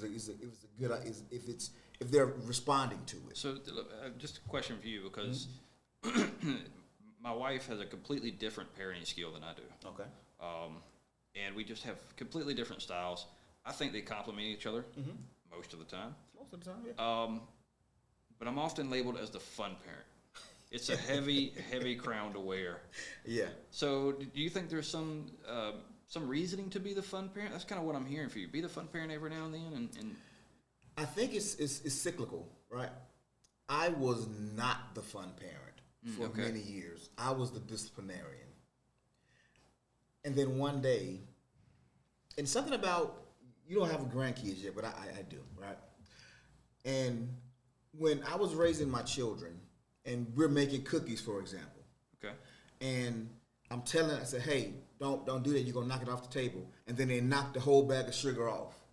That would have set me off as a parent. Yeah. As a grandparent, I'm like, it costs $2. We get some more. My kids are like, who are you? Yeah. I mean, if my kid wants to splash in a muddy puddle, do it. They learn a lot from that. Yeah. And so I think we go through different spaces in life where we are more serious. We take the job of, whether it's work, we take this particular client more serious than maybe another client that's a lot more relaxed. But the expectation sometimes, it changes. And as you get older, like I gave an example earlier for like fathers who, they work hard the first 12 years of their kids' life. Right. And all they really are, they're the checkbook and they're the disciplinarian. Now I'm going to call your dad and he's going to get you straight And so they bring it home to bacon and they bring in a belt with them. And so now that kid is 12 and there's no relationship there. Right. And That's so the image, yeah. because that's the image that was created. It's interesting how, at least for me, I kind of went in cycles with my dad. You know, there was a block of years where I wasn't really close. As I got older, we were, much closer. We had a family dynamic shift when I was about 12, and it changed. He and I began to rely on each other a lot more. Yeah. And he became a friend. It was, because at that point, it was kind of beyond the discipline age, and, we were just on a different level. Yeah. I think mothers are soothers.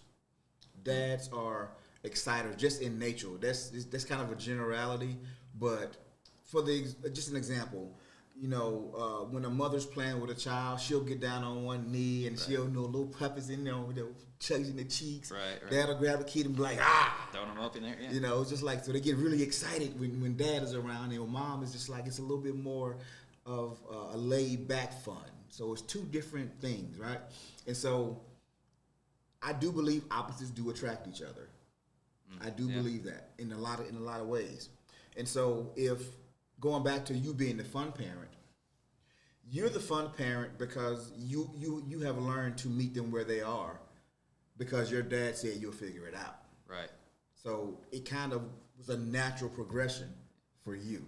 But I also need, I need that counterbalance. If not for my wife taking things seriously. Yeah. And she kind of reins me in all the time. Like, all right, you need to stop being their friend and be their parent here. Yeah. It's a very fine line to walk. It is a very fine line. So I have this theory. I probably shouldn't give it out now because I'm working on. We can talk all day, can't we? We won't talk,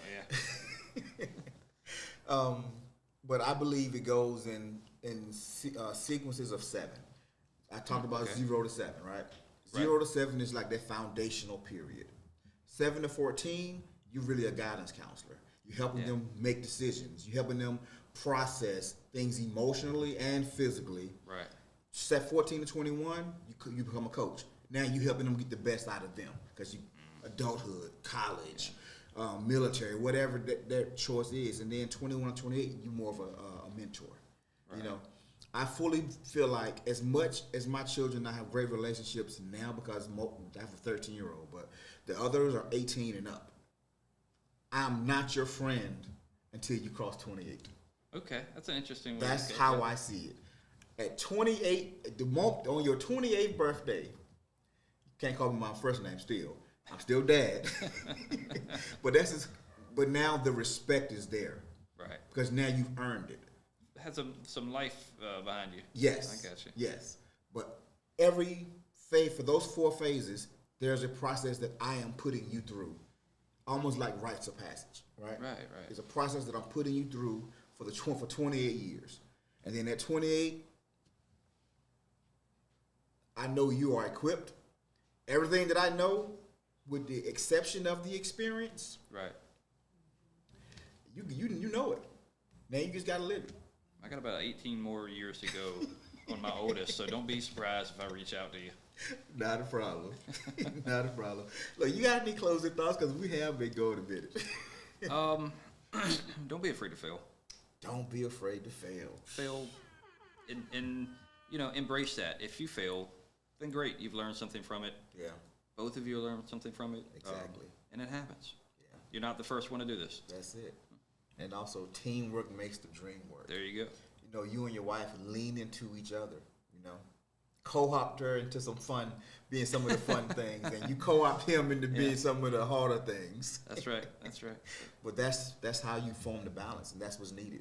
Because now your children, when they go into the dating world and they start selecting mates, they know what it's like, or they've already experienced having a positive male role model, having a positive mother role model. Right. And so now they know. Look, they're not just picking off feeling completely. Right. It's some substance behind because they've seen both sides of the coin. That's the hope. I mean, I'm doing the best I can, and I'm sure every other father out there is too. Hey, man. When you know better, you do better. But until then, do the best you know how to be. That's right. That's right.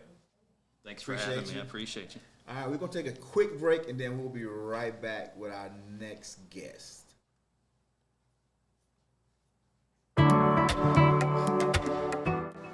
Welcome to North Carolina Cooperative Extension Vance County Center. We're here to educate and serve the community.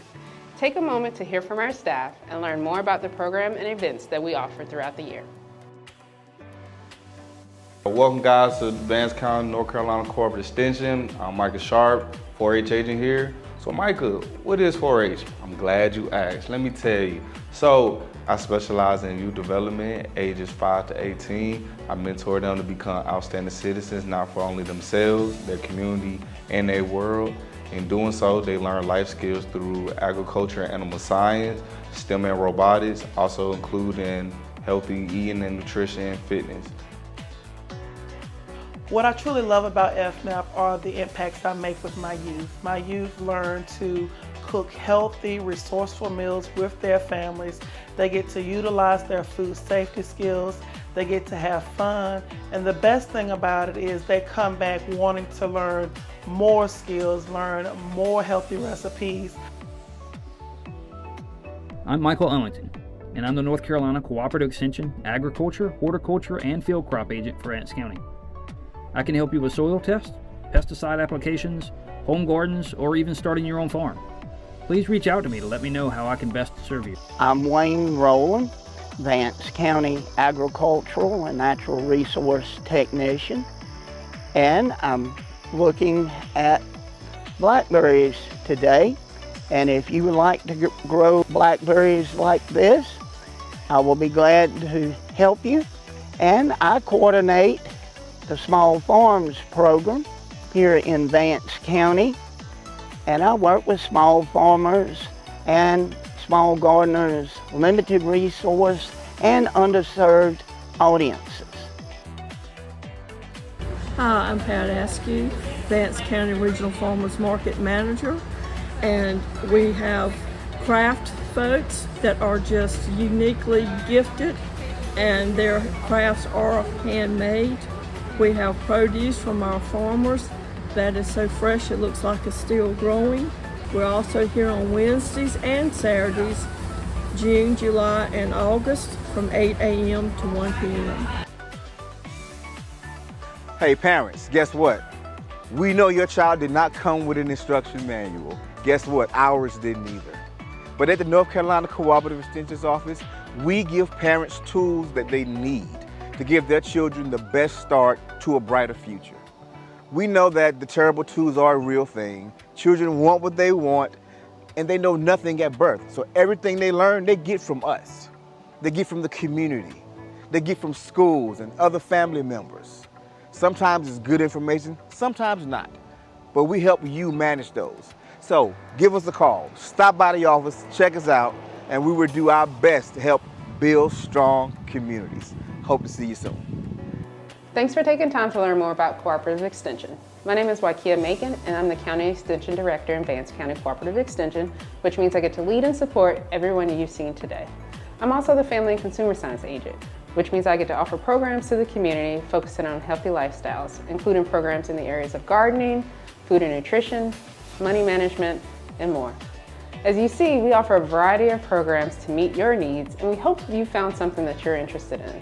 For more information, please give us a call at 252-438-8188 or stop by our office, 305 Young Street.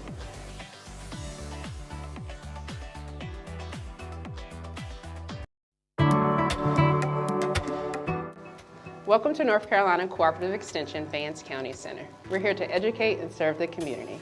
Take a moment to hear from our staff and learn more about the program and events that we offer throughout the year.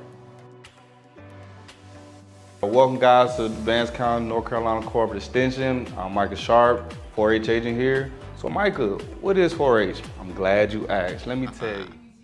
All right, ladies and gentlemen, we are back. Yep. We are back. Sorry for the long break, but it's been some good conversation around the fatherhood space, North Carolina Extension space, and the programs that we offer here. And we have a live studio audience also. We have some very important people in the building. One side that she's not going to come up, but another one will. But in the meantime, I want to bring one of the I'm not sure what you call it. It's not class clown. It's more of the inspiration.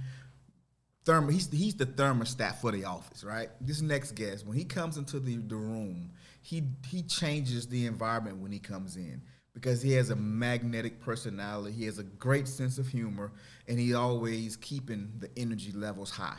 Sometimes when you work in small spaces, the energy is not always right, but whenever this guy comes in, he changes the environment, and I'm grateful to have met him. I'm grateful to work with him, and I am looking forward to this conversation. So, welcome, Micah Sharp. What's up, man? Yep. He's also a slightly shorter version, you know, of me. Just a tad bit. Just a tad bit, you know what I'm saying? What are you on about?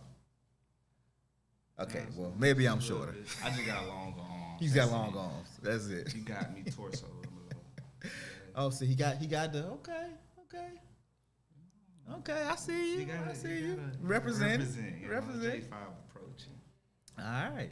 So Micah is he's the 4-H agent here.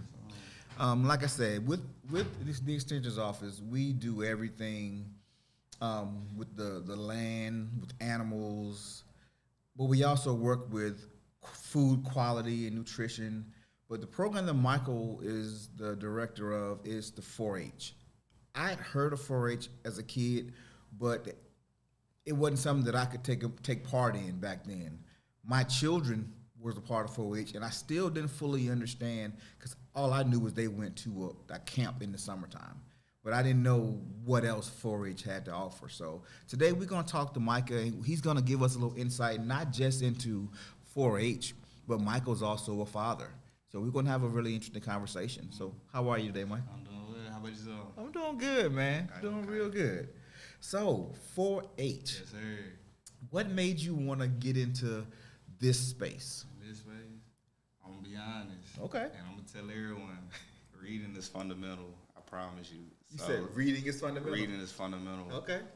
So before this job, I was a resident director at Shaw University, and of course, during the summertime when the kids are out, you know, there's no work. So I was just looking for a little summer gig, you know, just make a few money before school start back. So I was applying. I was on the NC State website. All I seen was camp counselor. Throughout my whole college years and undergrad, I was a camp counselor. Year after year after year, even while I was still in school, I was working as different camp counselors, camp directors. Yeah. Oh, now y'all saw like, oh, this cool. And I was like, and it's NC State. And in my mind, it's like, if you can get in NC State, well, you good. You just build from there. Brand recognition matters. Yes, sir. So I applied. About a week later, get a phone call, probably 7 o'clock in the afternoon. And they was like, yeah, you want to do an interview? I said, well, sure. So I had a Zoom call the next day, but before I took the interview, I just wanted to look at it just to see exactly what I applied for. And I go to the location. The location's like 3 hours away. And I'm like, huh? It's for NC State? This can't be what I applied for. So I was just contemplating, like, I don't know if I can take this interview. And I even looked up the campsite. It was on Millstone. I go on their website. I'm seeing canoes. I'm seeing cabins. Yep. I'm seeing a lot of outdoors things, and I'm like, what type of camp is this? Like, I'm used to the recreational. This looks like Parent Trap. I'm not comfortable with this. But you did say reading is fundamental, right? Reading is fundamental because when I read it the second time, it listed everything it made that was sense there. then. It made exactly sense. So I still had the interview. But I was gonna tell them, like, for the amount that y'all offering the pay wise, it's not enough for me to commute back and forth 3 hours back. That just didn't make any sense. But it's like, oh no, you stay on campus, like you live here, lodging. I say in the woods. They was like, yeah. I was like, you know. But at that point, beggars couldn't be choosers, and I was like, well, I need some money, so yeah. All right, why not? We going to the woods. Yeah, I packed me a nice suitcase, extra blanket, and I, went out there. And that's when I started experiencing the whole 4-H life. I knew nothing about 4-H prior to. Wow. Okay. And I'm out in the woods first day. I'm walking with my kids to the cabin. They see a snake, they pick it up, they start shaking. I said, nah, what y'all got going on? I said, you gotta leave him alone. They say, nah, we got these in the backyard all the time. I said, oh, y'all not new to this. Well, I'm new to this, so y'all gotta baby step me into it. But overall, it was great. The young men, I oversee great young men. I learned more of their background.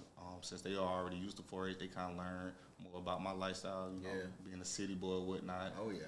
A lot of comparing and contrasting, but overall, just me being able to give them some leadership and mentor them, it all worked out in the end. But I know when we always had our staff meetings, they'll always be like, oh, the 4-H agent's coming, y'all need to be on your P's, Q's. And I should just be like, oh, it's the agent. Who was the agent? Mm-hmm. Yeah.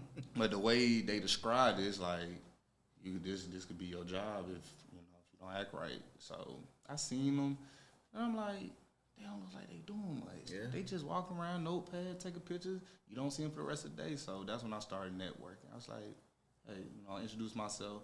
What do you guys do? And they said, oh, we're 4-H agents. We're from NC State. This is a great job. And the kicker where they got me was the incentive of they'll pay for your college tuition for free. So that's what they got me hooked at. I said, well, it look like y'all not doing much. You're taking pictures and y'all get free education. I said, yeah, sign me up. So later down the line, I applied for it. So there was a job in, I want to say Paquilmas County. Never heard of Paquilmas. I'm from the state. I never heard of that. Never heard of it. It's kind of looked like Forrest Gump town out there. No offense, but it was a little different. Yeah. Another Alabama. 2.5 hours. I'm like, man, these jobs so far. The NC State can't be providing service around this whole nation like this. So went out there, did the interview. It was okay. Then I seen the position in Henderson posted, and I was like, well, I'm in Lewisburg. It's only 22, 25-minute drive. Let me go ahead and try this one out. Applied, did my interview. During the interview, I can say, like, the vibe was definitely different. I loved the energy, just talking to Dr. Macon and the others that did the panel interview. I was like, yeah, this is kind of where I want to be. But in my head, I'm kind of nervous. I'm like, I just did an interview somewhere else. I don't know if they're going to offer me the job or not, but I hope that I can get this one. And a few weeks later, I didn't get the job in Paquilmas County. And about a week from there, Dr. Macon called me by 8 in the morning. She was like, we'd like to offer you the position. Probably one of the best days of my life. I was so happy. I went and got a P5 the same day. What? Like, I was so happy. I was like, wow. I said, this is huge, this is big, and I'm excited. And I'm here. So has it been what you thought it would be? Or is it more or less, or? Honestly, I didn't know what to expect. So when I started, I just came with an open mind. Okay. I came with just trying to gain knowledge for those around me. Luckily for me, my supervisor was the previous 4-H agent before me, and she's from this town, so yeah, that helped out a lot. Oh yeah, you playing with house money then. Exactly. Yeah. I think the biggest struggle was to get the community to realize I am not Dr. Macon. I'm Michael Sharp. I understand she done great things for the community, but now it's my time to shine. So let me just show you my creative thinking. So, but other than that, everything good stuff. Pretty well. Did you have a good relationship with your dad? The relationship with my father was really non-existent. There was moments, like just pop-up moments that I could remember, but honestly, he wasn't around that much. Well, and the reason I asked that question was, like when I was talking to Mr. Jones, and I asked him the question of, where did his drive come from? Was that something that his dad instilled in him, through trial and error as a kid or just watching? And so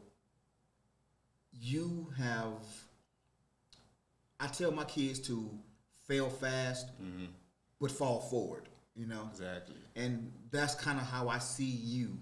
Okay, I know I need to make a move here, so I'm going to take a step. Boom. You decide what you want, you figure out the steps to take, and then you do it. that doesn't come natural for most people. Exactly. Where did that come from for you?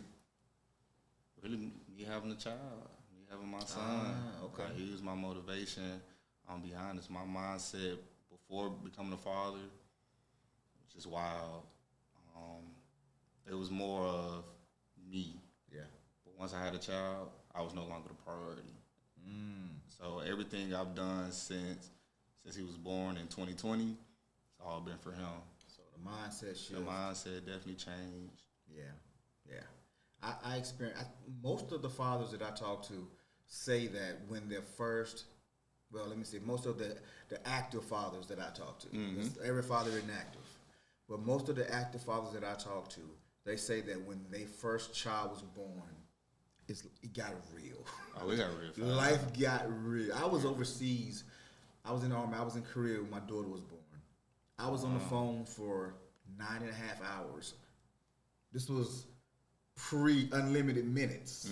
This was 85 cents a minute. And I'm on the phone for 9.5 hours just waiting to hear that cry. Exactly.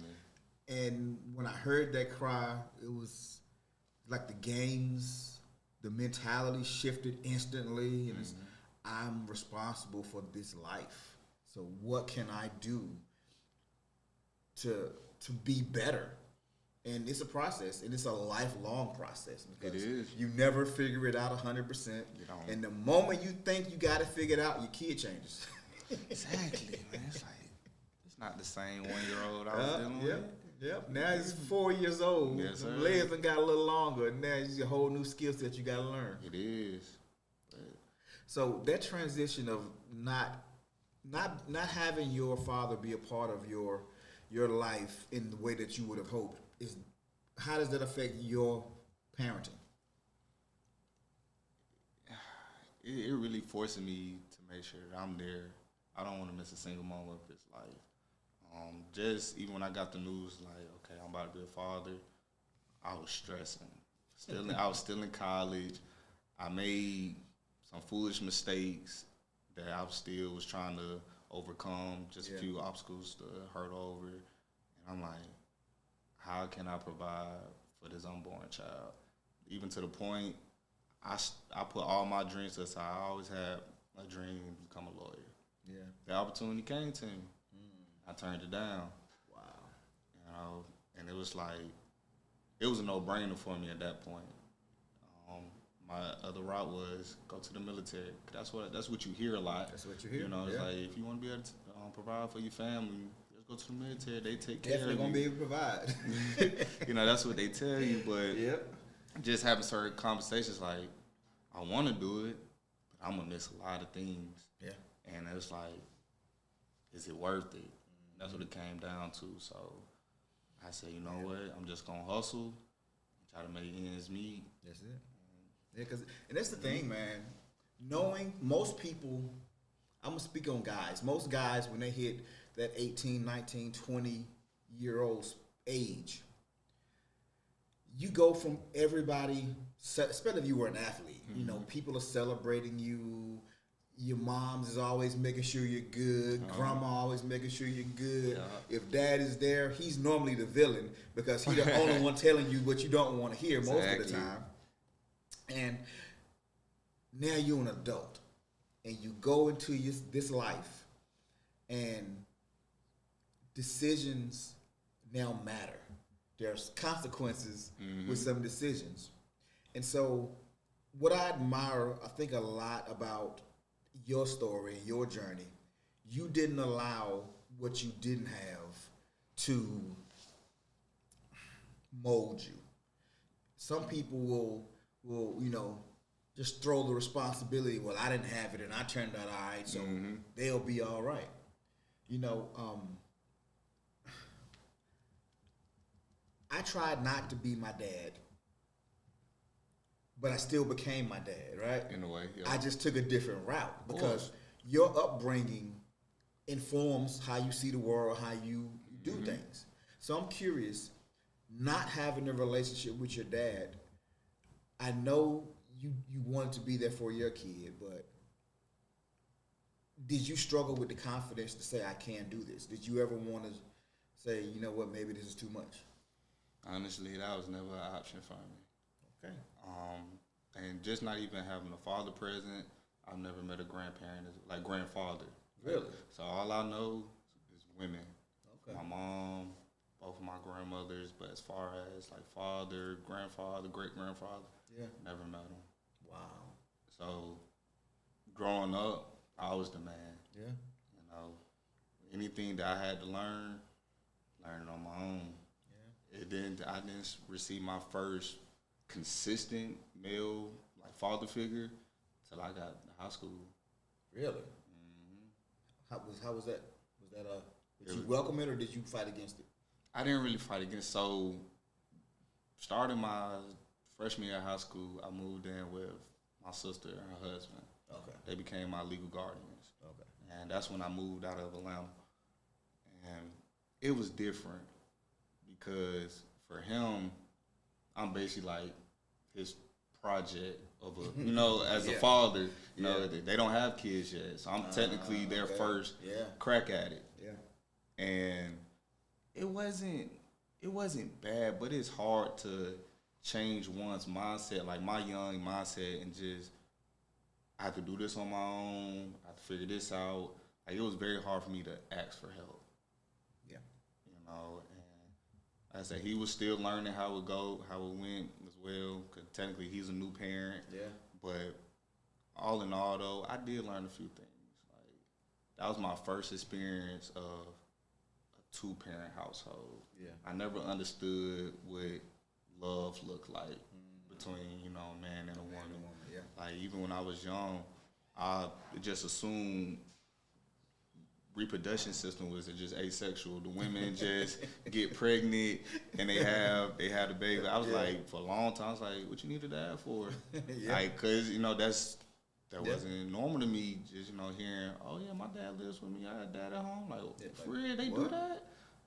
I said, I thought you just get assigned to dad that's waiting at the hospital or something. But I had no idea that fathers played a role until birth. Yeah. It took a long time. Yep, and so that's what we're really wanting to do here, because your story, unfortunately, is not uncommon. It happens you throw a rock, you know what I'm saying, you're probably gonna hit somebody with a similar story. Yep. Like I say, my community that I grew up in, if it was 20 houses on the block, 4 of them had dads in them. So it was like the majority of my friends didn't have a father. Oh. And my dad used to tell me, he said, you keep trying to run over to these projects over here, because that's where all the fun is at. He said, but you're going to see. Yeah. You're going to see the difference in your life and their life if you don't get caught up first. Exactly. I'm just like, man, you trying to stop my fun. You ain't talking about that.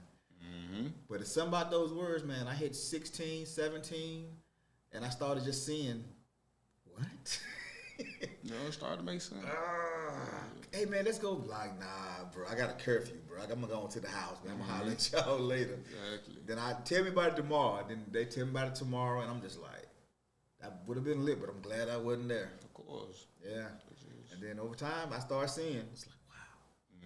This person checked out at 17. This person checked out at 19 because it was a dumb fight. Or somebody just started shooting at the area, and he got hit trying to get into his car, you know? Exactly. Or this person got 12 kids over here by the time he's 21. And you're just like, could have easily been you. Could have easily been me. Because I was hungry to go run around Young Avenue apartments and and before they shut Beacon Light down, I was trying to be in those spaces. But I had a dad, man. So, you know, I congratulate you. I give you your props and your flowers, because you made the decision to break the generational curse.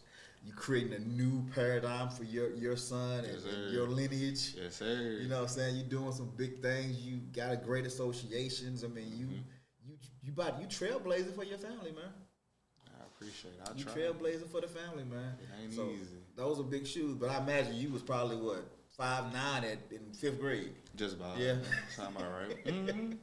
So you always look like the man of the family, but you have become and are still becoming that figurehead, and so heavy is the head that wears the crown. Most definitely. But you've been making the right steps. You got good people around. You got good community, and you have been intentional about the decision. So I'm glad to know you. So you know, sir. Don't forget your little boy over here. You know what I'm saying? I got you. Nah, I got you. Yes, sir. So tell me a little bit more before we get out about 4-H. What's going on in 4-H, man? You got anything coming up? Any camps? Anything? Yes. So right now we've been getting ready for our Donagore cooking competition. Donagore? Yes, sir. Okay. So we just got some news that we'll get ready all the way until May 17th. That'll be during the Got to BNC in North Carolina, well, in Raleigh. Yeah. But now, so they're doing regionals, regional competition, and that is March 22nd. So we'll go all the way down to Rocky Mount, and if we place top 2, then we'll be invited to compete on May 17th. So right now, cooking's no problem with them. Okay, though I'm like, are y'all like practicing, like cooking different things? How does Yes, that sir. work? So, T-Matt, I call it, Natasha Kearney, she works more with them on just the cooking aspect of it. Yeah. I work with them on presentation. Okay. I give them. So yesterday we had our meeting. I brought out a microphone, and I say I want y'all to present with y'all microphone just to give y'all some confidence, just so y'all can get comfortable projecting your voice. So then when it's time for competition time, you're speaking, it'll feel like you have the microphone in your hand all along. Working on them with just eye contact, posture, different things. Try not to use too many filler words when they're speaking. Just trying to prepare them, because no matter what we do in 4-H, no matter what category, whether it's healthy living, agriculture, STEM, or civic engagement, there will always be presentation. Yeah. And I think for this community, they need it. They need their speaking skills. Cool. Yes, that's facts, man. Yes, what ages, are you typically working with currently? I have service for ages 5 to 18. With Donna Gore, that's 8 to 18. 8 to 18. Yes, sir. Okay. The camps, does 4-H still do the camp, like the 2 weeks, a 2-week camp? It's 1 week. 1 week, okay. And then that's a Sunday to Friday. So we'll be going to camp July 6th. Okay. The week of July 6th at Bessie Jeff Penn camp. If anyone's interested, want to sign their child up, please let me know. Reach out to me. But it's a great experience, especially for those who never got that experience. Yeah. I'm pretty sure I'll probably sign my son up 1 year just to get that experience. Yeah, it is a difference between your YMCA, your Boys and Girls Club, camp, just because they have you're camping in the woods, you're going on hikes, canoes, paddle boats. You living out there for a week. S'mores. I just can't get over the songs just a little bit, cause there's nothing worse than when they get stuck in your head. That's the What's worst one part. song? Ah man, see, it's a few of them, but something about I gave my daddy a quarter to pay the porter, but he didn't buy. I forget what he didn't buy, but he bought some Boomba, and I'm just like, man, this stuff gets stuck in your head. This whole hand movements with it. I was like, yeah, this different. I like it. Yeah, it's different. Sounds fun too. Yeah, it allows kids to be kids at the end of the day, and it's something so they don't have their phones, so they actually have to be engaged and active. So there's no phones for a whole week. For some kids, that's torture. That's punishment. I'm grounded them for a week. They don't have their cell phone. Man. But all right, it's not bad. Great experience though. Yeah, I'm like, take my phone. Yeah, and then they get to experience other kids their age from all over North Carolina.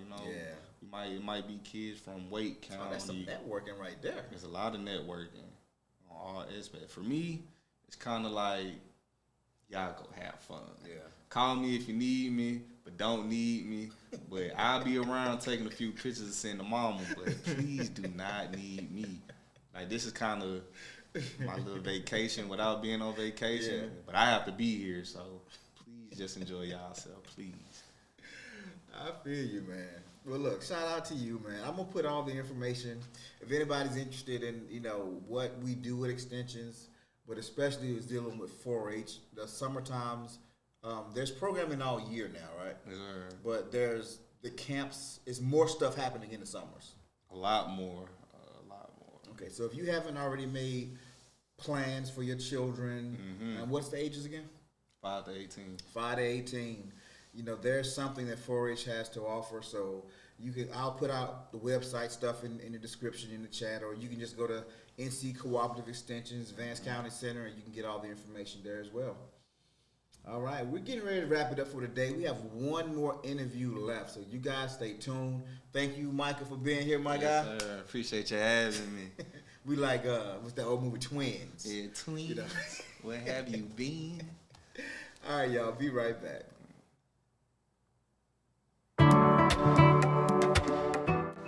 Welcome to North Carolina Cooperative Extension, Vance County Center. We're here to educate and serve the community. Take a moment to hear from our staff and learn more about the program and events that we offer throughout the year. Welcome, guys, to Vance County, North Carolina Cooperative Extension. I'm Micah Sharp, 4-H agent here. So, Micah, what is 4-H? I'm glad you asked. Let me tell you. So, I specialize in youth development, ages 5 to 18. I mentor them to become outstanding citizens, not for only themselves, their community, and their world. In doing so, they learn life skills through agriculture and animal science, STEM and robotics, also including healthy eating and nutrition and fitness. What I truly love about FNAP are the impacts I make with my youth. My youth learn to cook healthy, resourceful meals with their families. They get to utilize their food safety skills. They get to have fun. And the best thing about it is they come back wanting to learn more skills, learn more healthy recipes. I'm Michael Ellington, and I'm the North Carolina Cooperative Extension, Agriculture, Horticulture, and Field Crop Agent for Vance County. I can help you with soil tests, pesticide applications, home gardens, or even starting your own farm. Please reach out to me to let me know how I can best serve you. I'm Wayne Rowland, Vance County Agricultural and Natural Resource Technician, and I'm looking at blackberries today. And if you would like to grow blackberries like this, I will be glad to help you. And I coordinate the Small Farms program here in Vance County, and I work with small farmers and small gardeners, limited resource and underserved audiences. Hi, I'm Pat Askew, Vance County Regional Farmers Market Manager, and we have craft folks that are just uniquely gifted, and their crafts are handmade. We have produce from our farmers that is so fresh it looks like it's still growing. We're also here on Wednesdays and Saturdays, June, July, and August from 8 a.m. to 1 p.m. Hey parents, guess what? We know your child did not come with an instruction manual. Guess what? Ours didn't either. But at the North Carolina Cooperative Extensions Office, we give parents tools that they need to give their children the best start to a brighter future. We know that the terrible twos are a real thing. Children want what they want, and they know nothing at birth. So everything they learn, they get from us. They get from the community. They get from schools and other family members. Sometimes it's good information, sometimes not. But we help you manage those. So give us a call, stop by the office, check us out, and we will do our best to help build strong communities. Hope to see you soon. Thanks for taking time to learn more about Cooperative Extension. My name is Waikia Macon, and I'm the County Extension Director in Vance County Cooperative Extension, which means I get to lead and support everyone you've seen today. I'm also the Family and Consumer Science Agent, which means I get to offer programs to the community focusing on healthy lifestyles, including programs in the areas of gardening, food and nutrition, money management, and more. As you see, we offer a variety of programs to meet your needs, and we hope you found something that you're interested in. For more information, please give us a call at 252-438-8188 or stop by our office, 305 Young Street.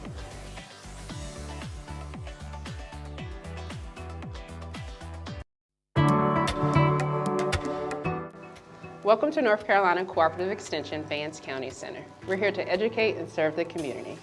Take a moment to hear from our staff and learn more about the program and events that we offer throughout the year.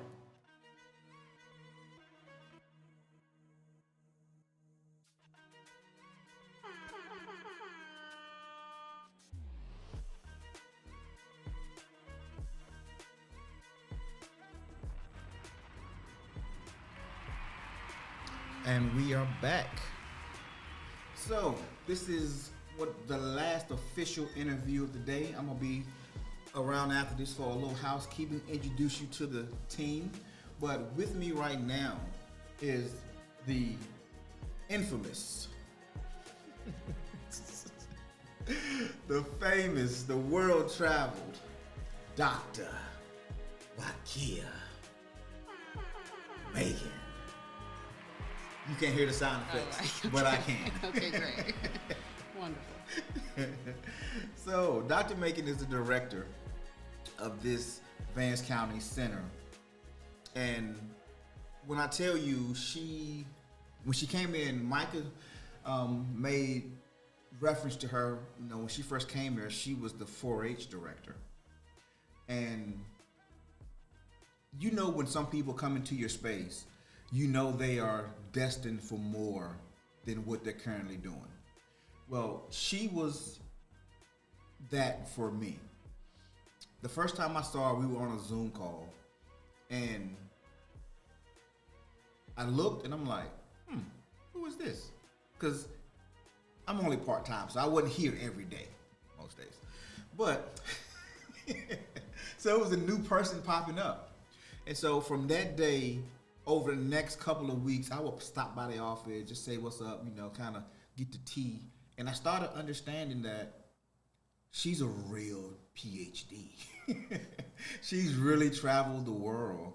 She has a heart for serving people and helping people have better outcomes and all the work that she's done. And an opportunity presented itself for her to become the director of this agency. And I implored her to take it because I knew all the great work that Micah talked about that she had done in 4-H, I knew she would do it with the Extension's office. And she doesn't like people fanning over her, so that's why you might see the look on her face right now. But she deserves it. She don't want us calling her Dr. Macon, so I'm doing it on purpose. So Dr. Macon, how are you today? I'm doing well. It's been great to see this so far, and I'm glad to contribute right now. Awesome.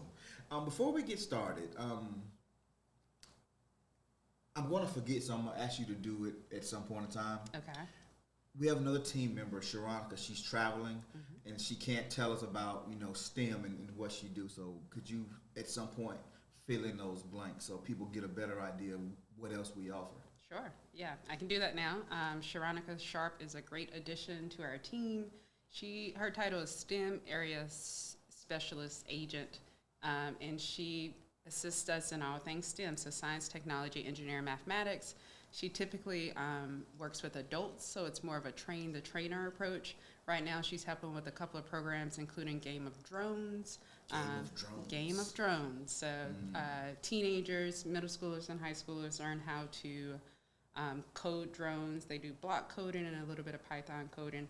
It's a statewide competition, so we participate. Vance County participated in it 2 years ago with one middle school team and one high school team, and we plan to participate again this year. Okay. She also oversees a program called Teen Leads. Micah may have spoken about that a little bit. Briefly. Okay, so basically teenagers lead programs in the community. They teach kids anywhere between 5 and 18, but usually younger kids. I think Micah really is focusing on robotics at this moment. So we have some Dash robots, we have some Lego robots, we have some Spiros, but using those iPads to teach kids how to code. Wow.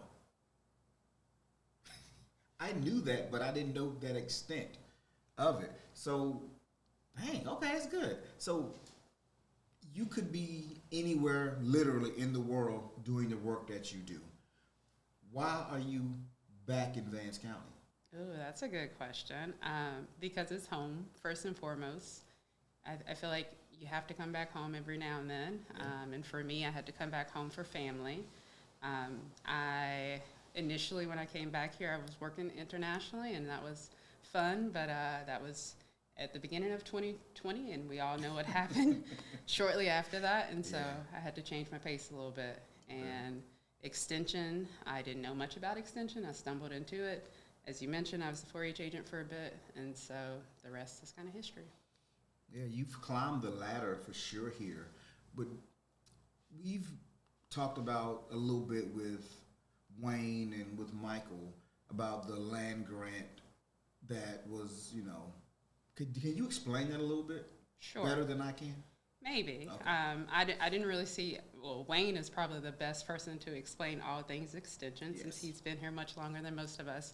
But long story medium, cooperative extension is associated with 2 universities, and they are both land grant universities. So NC State University and A&T State University, we receive some funding from both universities, and we receive agents. So some of us are employed by NC State and some of us are employed by A&T. But we also have specialists at both universities who will provide us with any of that research-based curriculum that we are looking for, any support that we need as we're implementing programs in our area, and then just training. One of the best parts about this agency is that we get to participate in conferences and workshops and take all of that information that we learn and bring it back to the community. Yes, I used to, because I grew up here as well, and I actually grew up like 3 blocks to the west, and I used to walk past this building all the time, and I never knew what it was. People walk past this building every day, don't even look this way. What is, when you talk about this company, you are this agency, you are doing some different things than our last administration. What are some of your goals, things that you want to get accomplished under your term here? So many that sometimes I have to reel myself back in, but really it's just trying to meet the needs of the community. You've spoken to all of our agents, so 4-H, what's the community asking for when it comes to youth development right now? We are in, the technology age, which is why we're focusing on that STEM area a little bit more than traditional 4-H, but that doesn't mean that we don't offer those other areas as well, because people are still interested in agriculture. Yeah. Healthy living is definitely one of our main focuses across the board. We just established a shared vision in this office, and it's focusing on a brighter future for a healthier Vance County, and so making sure that all of our program areas align with that, whether it be food and nutrition, whether it be agriculture, and then obviously our parenting program. Shifting gears there, responding to some of the needs of the community. We've seen some data that tells us that single-parent homes are much more than we want to see in this area, specifically single-mother homes. So I think our responsibility within cooperative extension is just to respond to the needs of the community. Wow, that was very succinct. Thank you. Responding to the needs of the community. And that's really one of the reasons why I came back home. I'm sure you probably can relate to this as well. A lot of my peers, people that I went to like high school with or grew up around, they would always ask me when they see me, why you come back? Mm-hmm. Why are you back here? You could be anywhere doing anything. Why are you here? And my response has always been, if everybody just left, who really going to make a difference? Sure. Who's going to care more about this town than the people from this town? Yeah. And if we just go leave and go make great things happen in other places, yeah, I feel a little way about that. Sure. I mean, we all get caught up in the wanting to get out and see the world and do all the things, and I think that's necessary. It is necessary. We learn a lot, and then we are able to bring it back. I think a lot of people, especially when we're younger, we don't see all of the opportunities, and maybe there aren't as many opportunities as we would like to see here. Yeah. But I will say, from childhood me to adult me, there has been a lot of things that have happened in Vance County, a lot of good things. And so coming back and being able to see those things, but also being able to be a part of those things, like, you can't ask for much more than that. It is definitely, I was here, when I graduated high school, I watched all the industry slowly trickle away. You know, whether it was with the NAFTAC, when Clinton signed the bill and allowed companies to take their companies overseas. Sure. You know, as a business person, I understand it, But as a citizen, I watched the community become just decimated. And the workforce, you didn't have to have a 4-year degree to provide for your family at a very comfortable level. And once all the agricultural jobs and the textile jobs they left, you know, people started relocating, you know, or taking longer commutes, or you start seeing the city change. And now Vance County doesn't have the best reputation. Sure. You know, every worst town in the state, you know, video, you know, we're always up in the top 5. But population-wise, we small town. You know, I don't think it's 60,000 people in the whole county. Yeah, less than that. You know, and so, of course, our rates are going to seem to be high when, you know, we have 10 break-ins this week. But in Wake County, it was 200. But that 10 racially, well, not racially, statistically, is greater than that 200 because there's just so many more people. Sure. What is your vision for Vance County? I know you want to serve the community, but I also know there's other things that you want to do as well. Vance County as a whole, before you move on to your next thing, I guess not, before it's all said and done, what do you want to contribute to this city that raised you? Well, let me just start by saying I am not thinking about moving on anytime soon. We have a lot of work to do here. Let's kill the rumors, people. I wouldn't start a rumor. Sorry. Yeah, we have a lot of work to do in Extension and in the county. I really go back to our shared vision. Like, I feel very connected to that. A healthier Vance County is what I want to see. And we're talking about a variety of dimensions of wellness. You know, there are 8 dimensions of wellness. So we're talking about that physical health component, what we're putting in our bodies, as well as rest and all of those other things that go into it, how we move our bodies, just making people more aware of certain things that impact our health. You know, we love good food. Yes, we love Southern food, but we have to be aware of the foods that heal us and the foods that maybe damage our bodies. And so just creating that awareness is very important, you know.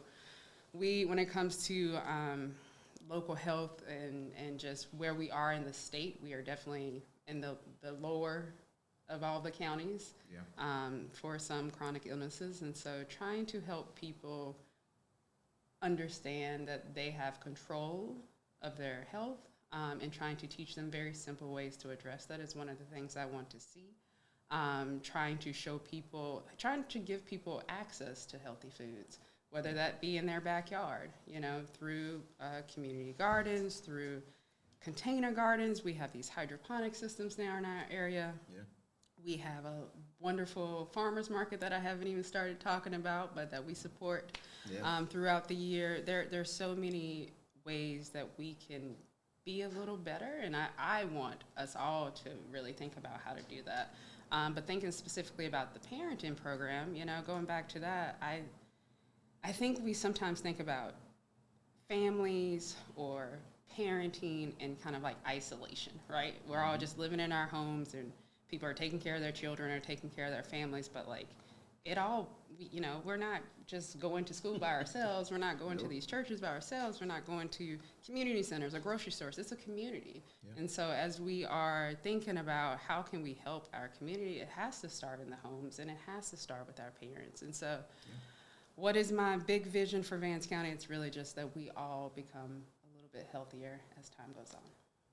I love it. I love it. One of the things that is near and dear to my heart is I talked about it earlier, the relationship piece, because our relationships inform who we are, who we become. And I'm always curious, who has had the biggest influence on you that's kind of gotten you on the path that you're on now? That is a good question. I think the first person that usually comes to mind when I think about that is my late grandmother, Christine Brown. I've always been a very curious human. I always enjoyed learning, and she definitely gave me what I needed. Hooked on phonics and encyclopedias back in the day when those were a thing. Wait.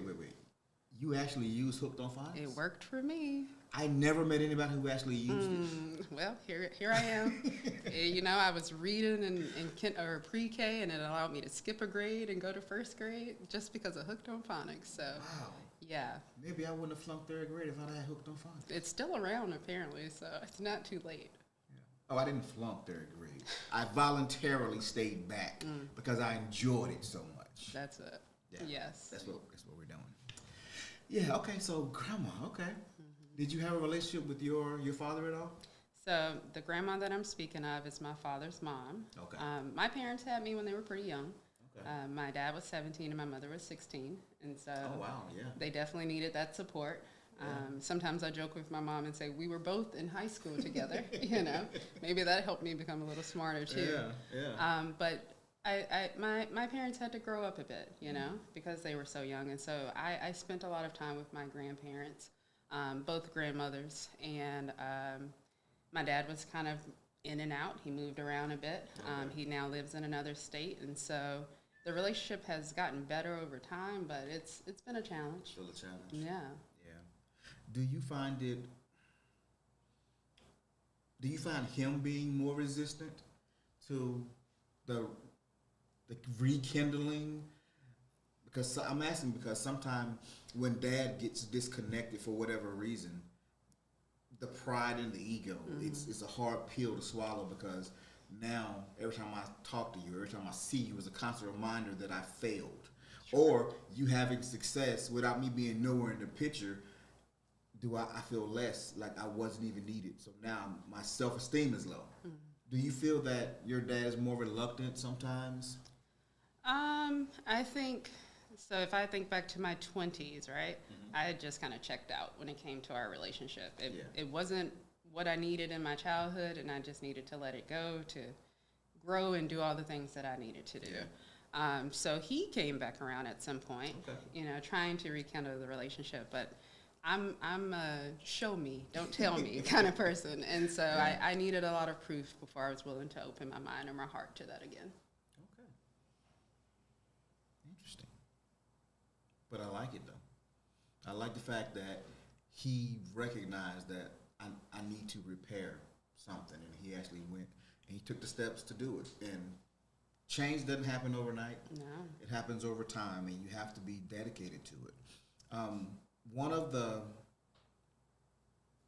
I made my father cry maybe about 5-6 years ago, and I'd never seen my father shed a tear my entire life.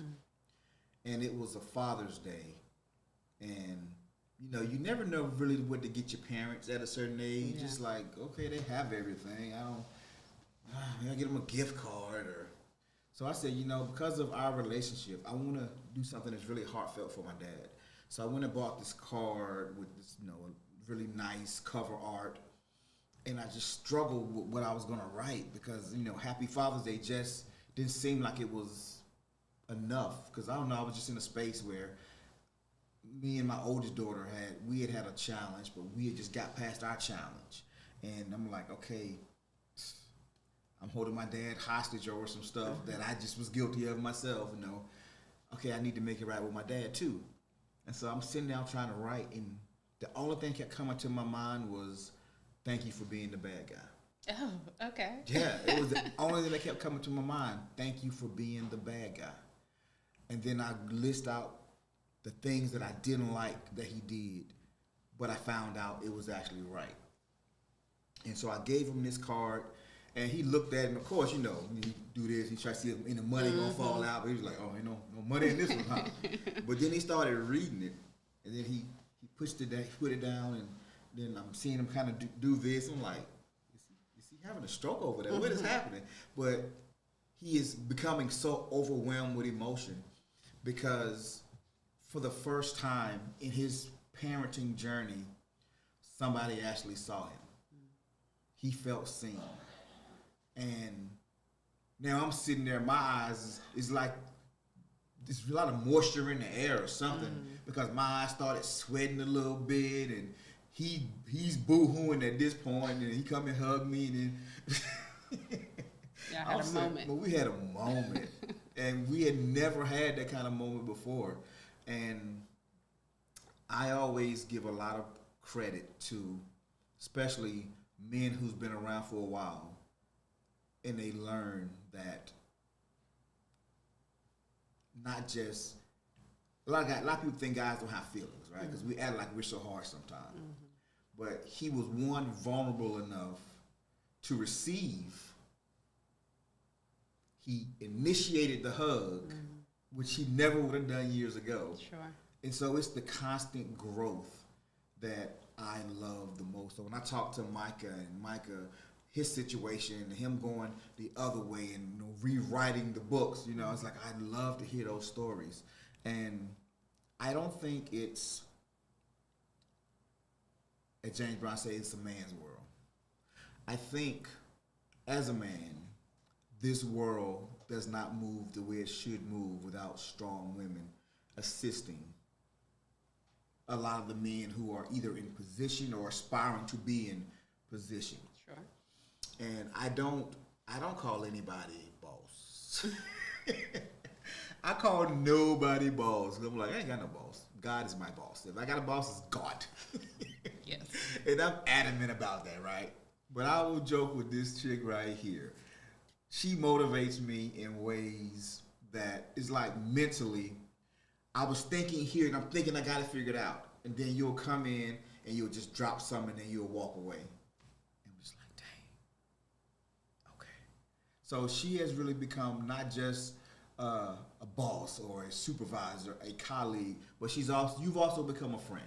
And so I'm grateful because I see your vision, I see what you want to do, but more importantly, I see the work ethic that you use. And that is also inspiring.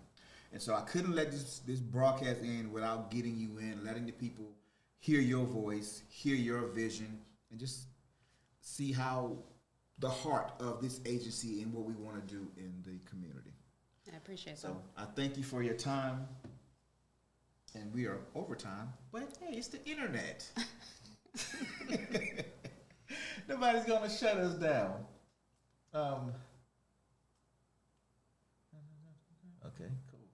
Everybody seems to be loving the stream. So you've put together a really good team. Thank you for your consistency and leading by example. Sure, and thank you. I feel like we have been talking about where to take this parenting program for years, and it's, Incredible Years was a great program for us. I think it served its purpose, and there's still some use for it. Yes. But it's time to make a change, and I see your vision, and I see all that you are doing in your own life when it comes to fatherhood, and I see what you can do for the county. I'm excited. I think this is going to be great, and so. Me too. Yeah. And yeah, thanks for the time on the show today. Awesome.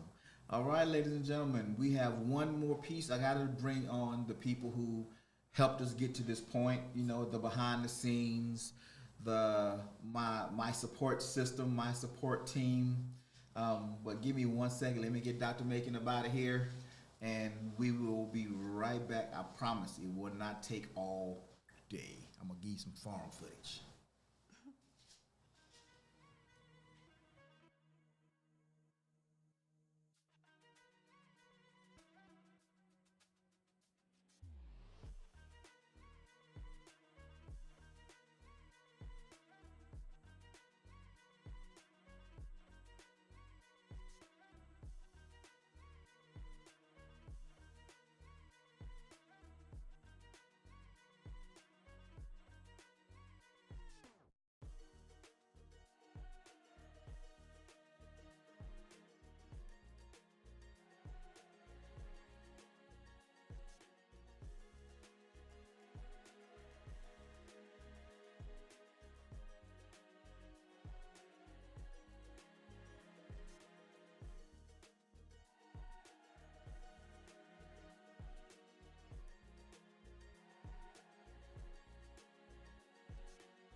All right, we are back.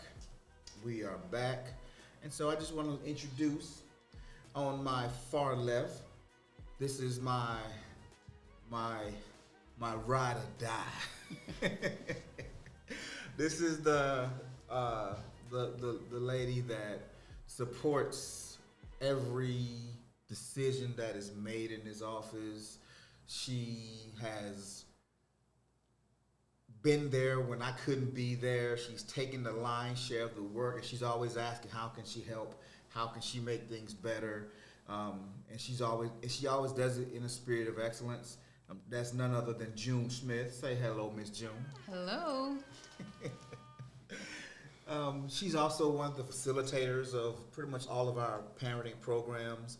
And you want to introduce yourself, or you want me to do it? You can do it. 40-year educator, multiple master's degrees, very intelligent woman, and it's one of those things where if she's involved with it, you know you can't just show up any kind of way. You got to match her energy. And if you want her respect, you got to exceed it.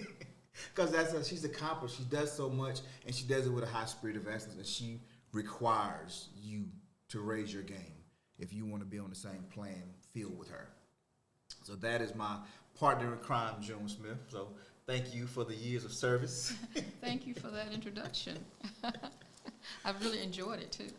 Today has been a good day. Mm-hmm. Thank you for taking care of the behind-the-scenes stuff, because I was kind of stressed in the beginning. Oh, yeah. Because we got kicked off one platform, then the internet crashed on the other one, and it was just a lot of stuff that it didn't go the way that I hoped it would go, but it still went. Yeah, you can handle it. Yeah. You can handle anything. It still went. And so I need to put on a little chill vibes as I introduce this next person. Let's see. Where do I begin? I can start by saying she's like my daughter. I can start by saying she's like a big sister. I'm talking about Aaliyah Palmer. Aaliyah interned with us for about 3 months. And initially, when she came, I'm thinking, just an intern. We'll have her do a little bit here, a little bit there. We'll find some busy work or something and try to give her some experience, in her degree field. But from the moment she came into the building, she brought a new energy. She brought a new perspective. She brought a different way of the work that we do, of seeing the work that we do. And then she jumped in, and she didn't have to be told to do things. She just did. She became a part of the team. Yes. She didn't sit back in a corner and just wait for somebody to say, hey, excuse me, could you get out your phone and could you help me? No, she would come and prop up at my desk and be like, okay, what are we doing today? And then I'd tell her what we're doing, and she'll take the computer and go in the other office and work. Then she'll come back and say, how was this? Did you do this? I'm like, well, when did you become my mama? So that is the quality of people that I'm surrounded by and that I work with.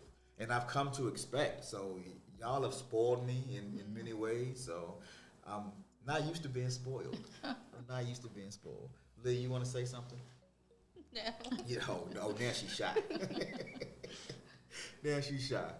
But okay, so it's been a long stream. It's been about 3 hours. So we're going to go ahead and get off now. But thank you for those of you who stayed the entire time, because some of you are still here. So shout out to you.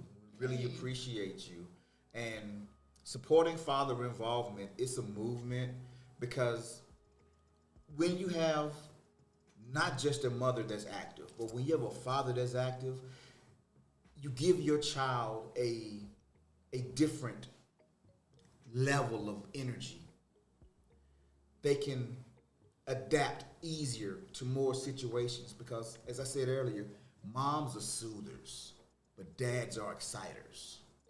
And when you have both of those energies together, it makes your child very adaptable to different environments and situations, working with different people, not being intimidated or afraid of any environment they go into.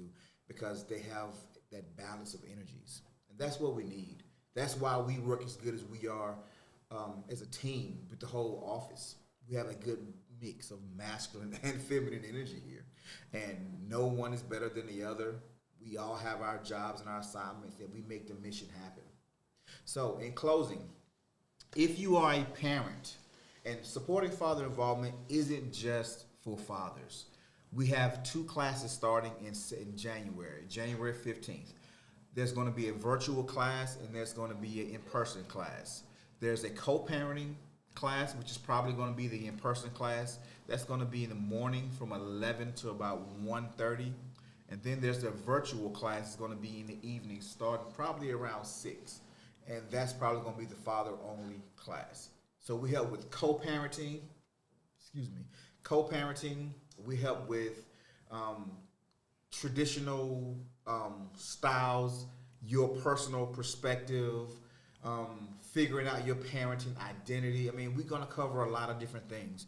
And it's only 8 weeks. We will provide food for the in-person classes, and we are excited about it. We have a couple of families already signed up, and we're asking you, if you are a new parent, new father, if you're a new mom and you want to co-parent better with your significant other, we always say, best for the child. We always say we give everything for our children.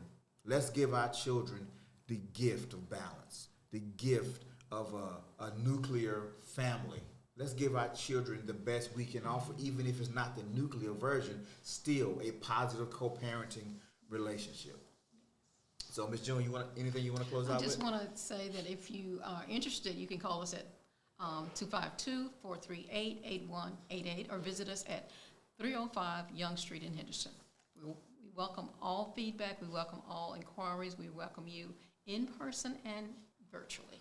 Yep, you can find us on Facebook, and that's facebook.com/vance.parenting.7. Also, the phone number's on the screen as well with that logo.